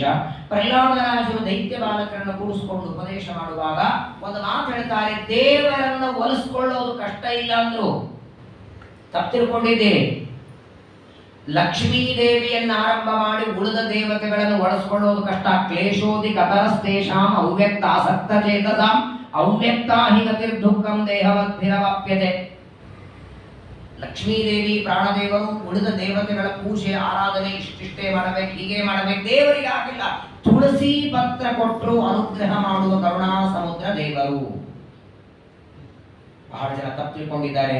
ಅಯ್ಯೋ, ಇಷ್ಟು ಉಪವಾಸ, ಇಷ್ಟು ವ್ರತ ಏನಿಲ್ಲ ರೀ, ಸುಲಭನೋ ಹರಿ ತನ್ನವರ ಅರಗಳಿಗೆ ಬಿಟ್ಟಗಲನು ರಮಾಧವನ ಒಲಿಸಲರಿಯದೆ ಪಾಮರರು ಭವದೊಳಗೆ ಬಳಲುವರು. ಒಲಿಸಲರಿಯದೆ, ದೇವರನ್ನು ಒಲಿಸಿಕೊಳ್ಳೋದು ಕಷ್ಟ ಇಲ್ಲ. ಅವನಲ್ಲಿ ಭಕ್ತಿಯನ್ನ ಮಾಡಿ ಉಪದೇಶವನ್ನ ಮಾಡುವಾಗ ದೈತ್ಯ ಬಾಲಕರಂತಾರೆ, ಇದನ್ನ ನೀನು ಯಾರು ಹೇಳಿದ್ದು? ನೀನು ನಮ್ಮ ಜೊತೆಗೆ ಇಲ್ಲೇ ಪಾಠಕ್ಕೆ ಇದ್ದದ್ದು. ಈ ಷಂಡಾಮಕ್ಕರಂತೂ ಹೇಳಿದ್ದಲ್ಲ, ಬೇರೆ ಯಾವ ಗುರುಗಳೂ ಬಂದಿಲ್ಲ. ಇಷ್ಟು ಜ್ಞಾನ ನಿನ್ನ ತಲೆ ಹೇಗೆ ಬಂತು ಅಂದಾಗ ಪ್ರಹ್ಲಾದರಾಜರಂತಾರೆ, ನಾನು ನಮ್ಮ ತಾಯಿಯ ಗರ್ಭದಲ್ಲಿದ್ದಾಗ ಇದನ್ನೆಲ್ಲ ಓದಿದೆ. ಜ್ಞಾನಂ ತದೇದಮಖಿಲಂ ದುರವಾಪಮಾಹ ನಾರಾಯಣೋ ನರಸಕಃ ಕಿಲ ನಾರದಾಯ. ಬದರಿಕಾಶ್ರಮದಲ್ಲಿರುವ ನಾರಾಯಣನ ಪರಮ ಭಕ್ತರಾದ ನಾರದರು ನಮ್ಮ ತಾಯಿ ಗರ್ಭದಲ್ಲಿದ್ದಾಗ ಉಪದೇಶ ಮಾಡಿದರು. ನಾನು ನಮ್ಮ ತಾಯಿಯ ಗರ್ಭದಲ್ಲಿರುವಾಗ ನಮ್ಮ ತಂದೆ ತಪಸ್ಸು ಮಾಡೋದಕ್ಕೆ ಹೋಗಿದ್ದರು ಮಂದರ ಪರ್ವತಕ್ಕೆ. ನಮ್ಮ ತಂದೆ ಇಲ್ಲದೆ ಇದ್ದ ಒಂದು ಸಮಯವನ್ನ ನೋಡಿ ಇಂದ್ರದೇವರು ಬಂದು ತಾಯಿಯಾದ ಕಯಾಭುವನ್ನ ರಥದಲ್ಲಿ ಕೂಡಿಸ್ಕೊಂಡು ಕರ್ಕೊಂಡು ಹೊಂಟ್ರಂತೆ. ಜೋರಾಗಿ ಅಳ್ತಾ ಇದ್ದು ನನ್ನ ತಾಯಿ ಬಿಡಿ ಅಂತ. ದಾರಿಯಲ್ಲಿ ನಾರದರು ಭೇಟಿಯಾಯಿತು. ಎಲ್ಲಿ ಕರ್ಕೊಂಡು ಹೊಂಟಿದ್ದೆ ಇಂದ್ರ ಅಂತ ಕೇಳ್ತಾರೆ. ಆಗ ಇಂದ್ರದೇವರಂತಾರೆ, ಇವಳಿಗೇನ್ ಮಾಡಲ್ಲ, ಇವಳಲ್ಲಿ ಗರ್ಭ ಹುಟ್ಟಲ್ಲ, ಹಿರಣ್ಯಕಶಿಪುವಿನ ಸಂತಾನ. ಆ ಮಗು ಹುಟ್ಟಿದ ಕ್ಷಣ ಕೊಂದಾಗ್ತೇನೆ. ಯಾಕಂದ್ರೆ ಅಪ್ಪ ಸೇರೋದ ಮಗ ಸಹವಾಸ ಇರ್ತಾನೆ. ಅಪ್ಪನ ದೌರ್ಜನ್ಯವೇ ತಾಳ್ಲಿಕ್ಕಾಗ್ತಿಲ್ಲ, ಇನ್ನು ಮಗ ಇನ್ನು ದುರ್ಜನಾಗ್ತಾನೆ, ಅವನನ್ನ ಕೊಲ್ತೇನೆ ಅಂದಾಗ ನಾರದರಂತಾರೆ, ಅಯಂ ನಿಷ್ಕಿಲ್ಮಿತ ಸಾಕ್ಷಾತ್ ಮಹಾಭಾಗವತೋ ಮಹಾನ್. ತಪ್ಪು ತಿಳ್ಕೊಂಡಿದ್ದೆ ಇಂದ್ರ. ಈ ಗರ್ಭದಲ್ಲಿದ್ದ ಮಗು ವಿಷ್ಣು ದ್ವೇಷಿ ಅಲ್ಲ, ಪರಮ ವಿಷ್ಣು ಭಕ್ತನಿದ್ದಾನೆ, ಅವಳನ್ನ ಇಲ್ಲೇ ಬಿಡುವಂತ ನಮ್ಮ ತಾಯಿಯನ್ನ ನಾರದರು ತಮ್ಮ ಆಶ್ರಮಕ್ಕೆ ಕರ್ಕೊಂಡು ಹೋಗಿ ಅವಳಿಗೆ ಪ್ರತಿನಿತ್ಯದಲ್ಲಿ ಭಾಗವತ ಧರ್ಮಗಳ ಉಪದೇಶ ಮಾಡಬೇಕು. ಅವಳು ಪಾಪ ಗೋಡೆಗೆ ನಿದ್ದೆ ಮಾಡ್ತಾ ಇದ್ಲು. ತಿಳಿತು ಅಂತ ಕೇಳ್ತಿದ್ರು. ಮಧ್ಯದಲ್ಲಿ ನಾರದರು ಅರ್ಥ ಆಯ್ತು ಅಂತ ನಾನು ಗರ್ಭದಲ್ಲಿ ಇಟ್ಟುಕೊಂಡು ಹೂ ಅಂತ ಹೇಳ್ತಿದ್ದೆ. ಗರ್ಭದಲ್ಲಿ ಇರುವಾಗಲೇ ನಾರದರಿಂದ ಉಪದೇಶ ಪಡೆದಿದ್ದೇನೆ. ಆ ಗರ್ಭದಲ್ಲಿ ಓದಿದ್ದು ಇವತ್ತು ನೆನಪಿದೆ ಅಂತ. ನಿನ್ನಿಂದ ನೆನಪಿರಲ್ಲ ನಮಗೆ. ನಿನ್ನೆ ಆಗಿದ್ದೇನೋ, ಒಟ್ಟಿಗಾಯ್ತು, ಚೆನ್ನಾಗಾಯ್ತು. ಆದರೆ ಇಲ್ಲೊಂದು ಪ್ರಶ್ನೆ ಬರ್ತದೆ. ಪ್ರಹ್ಲಾದರಾಜರಂತಾರೆ, ನಾನು ತಾಯಿಯ ಗರ್ಭದಲ್ಲಿದ್ದಾಗ ನಾರದರು ಉಪದೇಶ ಮಾಡಿದ್ದು ಇವತ್ತು ದೈತ್ಯ ಬಾಲಕರಿಗೆ ಹೇಳ್ತಿದ್ದಾರೆ. ಇವರು ತಾಯಿಯ ಗರ್ಭದಲ್ಲಿದ್ದದ್ದು ಯಾವಾಗ? ಅವರಪ್ಪ ಪರಮ ತಪಸ್ಸಿಗೆ ಹೋಗುವಾಗ ಅಲ್ವೇ? ಯಾಕಂದ್ರೆ ತಪಸ್ಸಿಗೆ ಹೋಗುವಾಗ ಆಲ್ರೆಡಿ ಕಯಾದು ಗರ್ಭಿಣಿ ಇದ್ದು. ಹಿರಣ್ಯಕಶಿಪು ತಪಸ್ಸು ಮಾಡಿದ್ದು 10,000 ವರ್ಷ ಅಂತ ಭಾಗವತ ಹೇಳುತ್ತದೆ. 10,000 ವರ್ಷ ತಪಸ್ಸು ಮಾಡಿಕೊಂಡು ಬರೋವರೆಗೂ ಇವನ 5 ವರ್ಷ ಹೆಂಗೆ ಇವನಿಗೆ? ಹೋಗುವಾಗಲೇ ಗರ್ಭಿಣಿ ಇದ್ದೋ ಇಲ್ಲ? 9 ತಿಂಗಳಿಗೆ ಜನ್ಮ ಕೊಡಬೇಕೋ ಇಲ್ಲ? ಕಯಾದು 9 ತಿಂಗಳಿಗೆ ಪ್ರಹ್ಲಾದನಿಗೆ ಜನ್ಮ ಕೊಡಬೇಕು. ಹಿರಣ್ಯಕಶಿಪು ತಪಸ್ಸು ಮಾಡ್ಕೊಂಡು ಬರೋದ್ರಲ್ಲಿ ಪ್ರಹ್ಲಾದನಿಗೆ ಎಷ್ಟಾಗಬೇಕು? ಮತ್ತೆ 6-7 ವರ್ಷ ಅಂತ ಭಾಗವತ ಹೇಳ್ತದೆ. ಇದು ಕಥೆ ಅಸಂಗತ ಆಯ್ತಲ್ಲ? ಇಲ್ಲ, ಬಂದ ಮೇಲೆ ಹಿರಣ್ಯಕಶಿಪು ತಪಸ್ಸು ಮಾಡಿಕೊಂಡು ಬಂದ ಮೇಲೆ ಪ್ರಹ್ಲಾದ ಹುಟ್ಟಿದ್ದು ಇಲ್ಲ. ಅಕಸ್ಮಾತ್ ಬಂದ ಮೇಲೆ ಹುಟ್ಟಿದ್ರೆ ನಮ್ಮ ಹೋಗುವಾಗ ತಾಯಿಯ ಗರ್ಭದಲ್ಲಿ ಅಲ್ಲೇಬಾರದು ಇವರು. ಹಾಗಾದ್ರೆ ಗರ್ಭದಲ್ಲಿ ಇದ್ದೇ ನಮ್ಮ ತಾಯಿಯ ತಂದೆ ತಪಸ್ಸಿಗೆ ಹೋಗುವಾಗ ಅಂದ್ರೆ ಆಗ್ಲೇ ಹೋದದ್ದು. ಆದರೆ ಇವನಿಗೂ 10 ವರ್ಷ ಆಗಬೇಕಾಗಿತ್ತಲ್ಲ ಅಂದ್ರೆ ಶ್ರೀಮದ್ ಆನಂದ ತೀರ್ಥ ಭಗವತ್ಪಾದರು ಹೇಳ್ತಾರೆ, ಯಾವಾಗ ಇಂದ್ರದೇವರಿಂದ ಬಿಡಿಸಿಕೊಂಡು ನಾರದರ ಹತ್ರ ಬಂದು ನಾರದರಿಂದ ಪ್ರತಿನಿತ್ಯದಲ್ಲಿ ಉಪದೇಶವನ್ನ ಪಡೆಯುವಾಗ 2 ವರಗಳನ್ನು ಬೇಡ್ಕೊಳ್ಳುತ್ತೆ ಕಯಾದು. ಮೊದಲನೇದ್ದು, ನನಗೆ ಇಚ್ಛೆ ಬಂದಾಗ ನಾನು ಜನ್ಮ ಕೊಡಬೇಕು. 9ನೇ ತಿಂಗಳಿಗೆ ಹಡಿಬೇಕು ಅಂತಿಲ್ಲ. ಸ್ವಚ್ಛಂದ ಮರಣ ಹೇಗೆ ತಂದೆ ಕೊಟ್ಟಿದ್ರಲ್ಲ ಶಂತನು ರಾಜ ಭೀಷ್ಮರಿಗೆ, ಹಂಗೆ ಸ್ವಚ್ಛಂದ ಜನ್ಮ. ಅಷ್ಟೇ ಅಲ್ಲ, ಮೊದಲನೇದ್ದು ನಾನು ಯಾವಾಗ ಇಚ್ಛೆ ಪಡ್ತೇನೆ ಆಗ ಜನ್ಮ. ನಾನು ಜನ್ಮ ಕೊಡುವಾಗಲೂ ಅದು ಮಗುನೇ ಆಗಿರ್ಬೇಕು. 10,000 ವರ್ಷದ ನಂತರ ಜನ್ಮ ಕೊಟ್ಟರು 10,000 ವರ್ಷದ ಮಗು ಆಗೋದಲ್ಲ. ಅದು ಅಷ್ಟೇ ಸಣ್ಣದಾಗಿ ಇರಬೇಕು, ಗರ್ಭದಲ್ಲೇ ಇರಬೇಕು, ನನಗೆ ಇಚ್ಛೆ ಬಂದಾಗ ಕೊಡಬೇಕು. ಹಾಗಾಗಿ ಹಿರಣ್ಯಕಶಿಪು ತಪಸ್ಸು ಮುಗಿಸ್ಕೊಂಡು ಬರುವ 5 ವರ್ಷ ಮೊದಲು ಜನ್ಮ ಕೊಟ್ಟಿರ್ತಾಳೆ.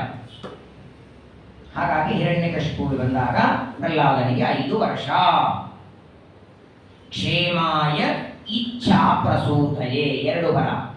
ಆ ಗರ್ಭ ಕ್ಷೇಮವಾಗಿ ಇರಬೇಕು ಅಂತ ಮೊದಲನೇ ವರ ಇಚ್ಛಾ ಪ್ರಸೂತಿ. ಇಚ್ಛಾ ಮರಣ ಇದ್ದಾಗ ಇಚ್ಛಾ ಪ್ರಸೂತಿ ವರ ಬೇಡಿದ್ದರಿಂದ ಪ್ರಹ್ಲಾದರಾಜರು ದೈತ್ಯ ಬಾಲಕರಿಗೆ ಹೇಳ್ತಾರೆ, ನಾನು ಗರ್ಭದಲ್ಲಿ ಇದ್ದದ್ದನ್ನು ಓದಿದ್ದೇನೆ, ಅದೆಲ್ಲ ನಿಮ್ಮ ಮುಂದೆ ಹೇಳ್ತಿದ್ದೇನೆ. ಷಂಡಾಮಾರ್ಕರ ಮಾತು ತಲೆಗೆ ಹಾಕೋಬೇಡಿ. ದೇವರೇ ಸರ್ವೋತ್ತಮ ಸರ್ವಜ್ಞ, ಅವನೇ ಜನ್ಮಾದಿ ಕಾರಣ, ನಮ್ಮಪ್ಪಲ್ಲ. ದೇವರಲ್ಲಿ ಭಕ್ತಿಯನ್ನ ಮಾಡಿ. ಅವತ್ತಿನವರೆಗೆ ಪ್ರಹ್ಲಾದರಾಜರು ಮಾತ್ರ ಹರಿಸರ್ವೋತ್ತಮ ವಾಯುಜೀವೋತ್ತಮ ಅಂತಿದ್ರು. ಅವತ್ತಿನಿಂದ ಇಡೀ ಗುರುಕುಲದಲ್ಲಿ ಯಾವಾಗ ಪ್ರಹ್ಲಾದರಾಜರು ದೈತ್ಯ ಬಾಲಕರಿಗೆ ಉಪದೇಶ ಮಾಡಿದರೋ, ಷಂಡಾಮಾರ್ಕರ ಪಾಠಕ್ಕೆ ಮಾರನೇ ದಿನ ಯಾರು ಹೋಗಲೇ ಇಲ್ಲ.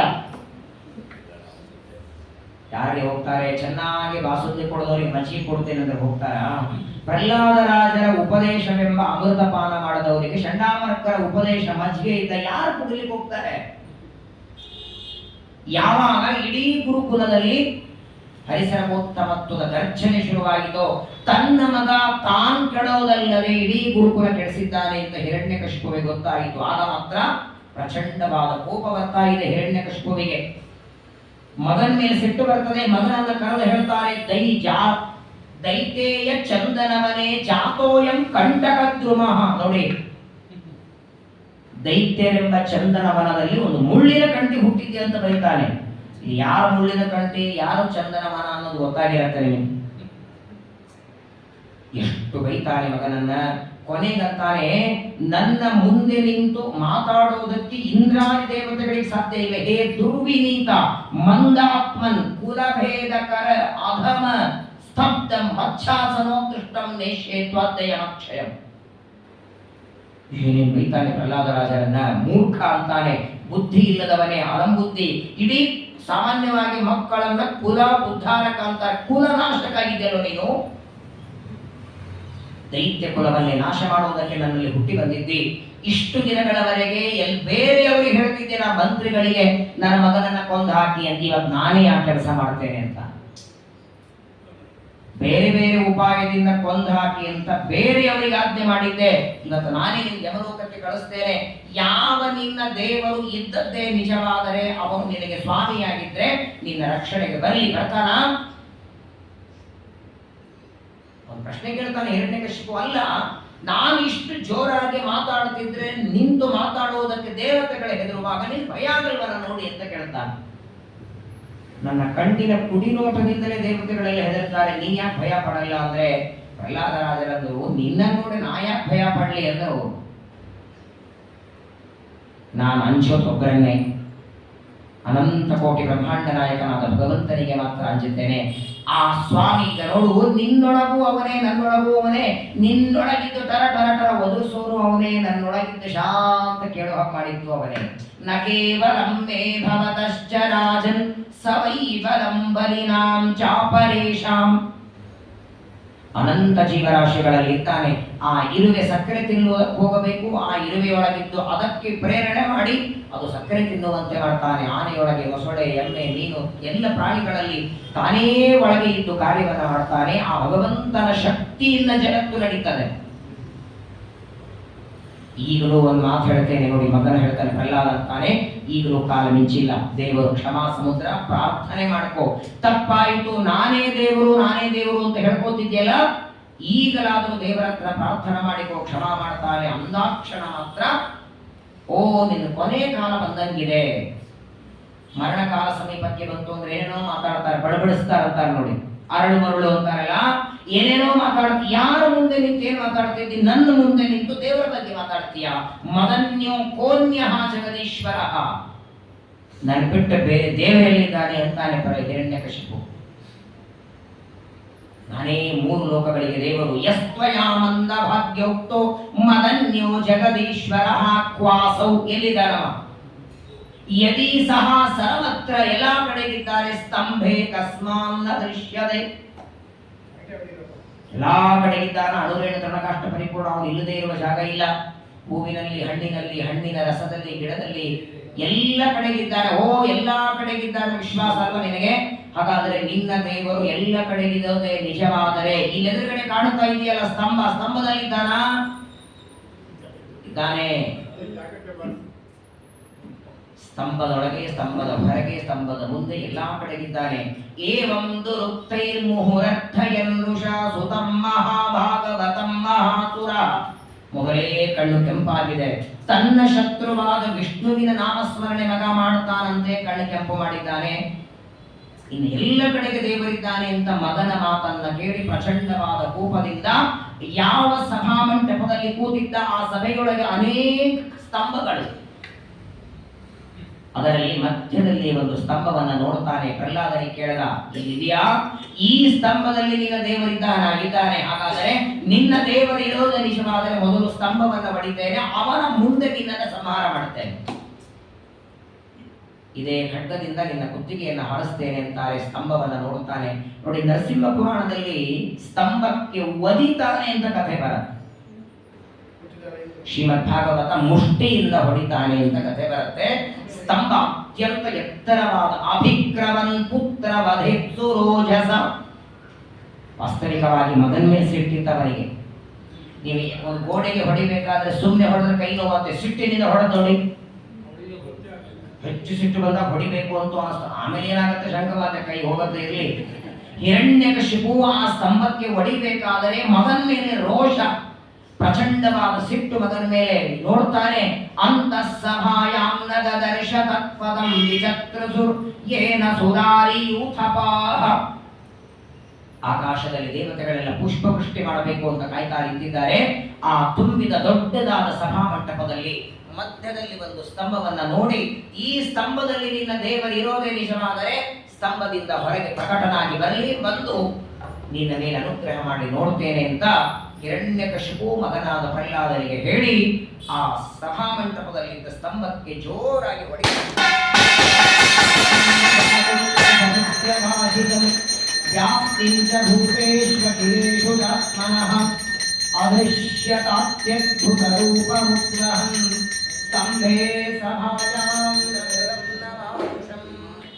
ಪ್ರಹ್ಲಾದ ವರದ ಲಕ್ಷ್ಮೀ ನರಸಿಂಹಸ್ವಾಮಿ ಭಗವಾನ ಕೀ ಜಾಗಟೆ ಬಾರಿಸಿದ ಕಿಂಗಿನಿಕೆ ಅವರ ಶಬ್ದನೇ ಇಷ್ಟು ಬಂದಿದೆ.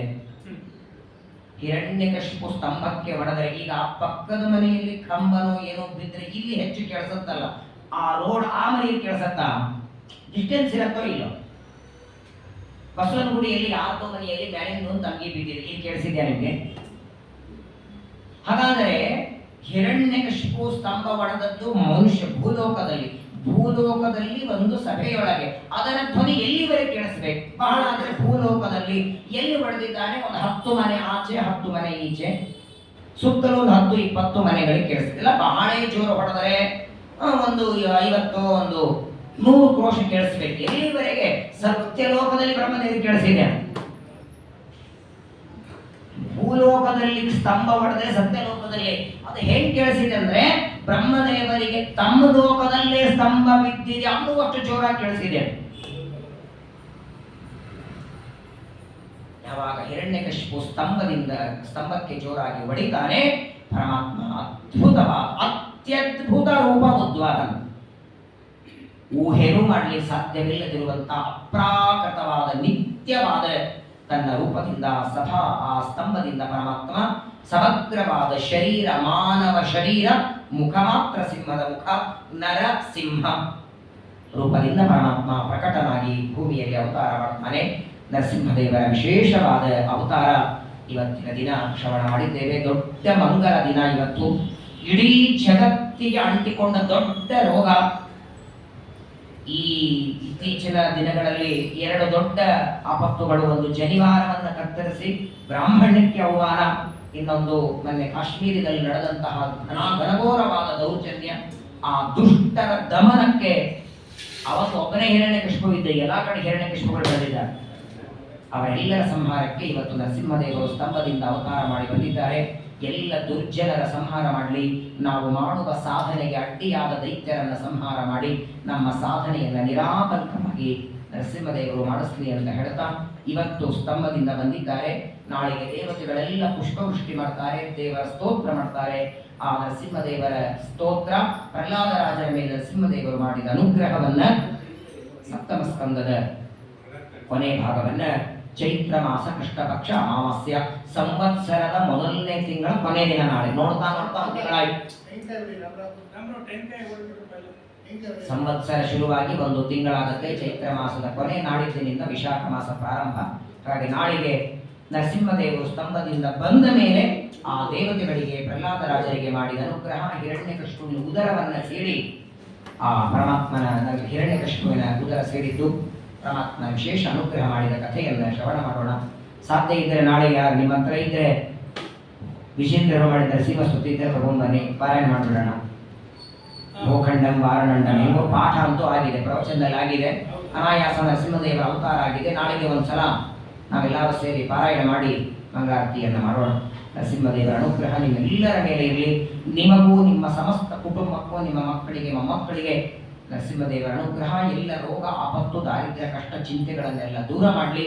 ವಿಶೇಷವಾಗಿ ಪಾಠ ಪ್ರವಚನದಲ್ಲಿ ಹೆಚ್ಚು ಆಸಕ್ತಿಯನ್ನ, ಶ್ರದ್ಧೆಯನ್ನ ಕೊಡಲಿ ಅಂತ ನರಸಿಂಹದೇವರಲ್ಲಿ ಪ್ರಾರ್ಥನೆಯನ್ನ ಮಾಡ್ತಾ ಮುಂದಿನ ನರಸಿಂಹದೇವರ ಚರಿತ್ರೆ, ಪ್ರಹ್ಲಾದರಾಜರ ಮೇಲೆ ಅನುಗ್ರಹ ಮಾಡಿದ ಕಥೆಯನ್ನ ನಾಳೆ ದಿನ ಮತ್ತೆ ಶ್ರವಣ ಮಾಡೋಣ. ಭಾರತೀಯ ಮನೋಖ್ಯ ಪ್ರಾಣಾಂತರ್ಗತ ಶ್ರೀಕೃಷ್ಣ.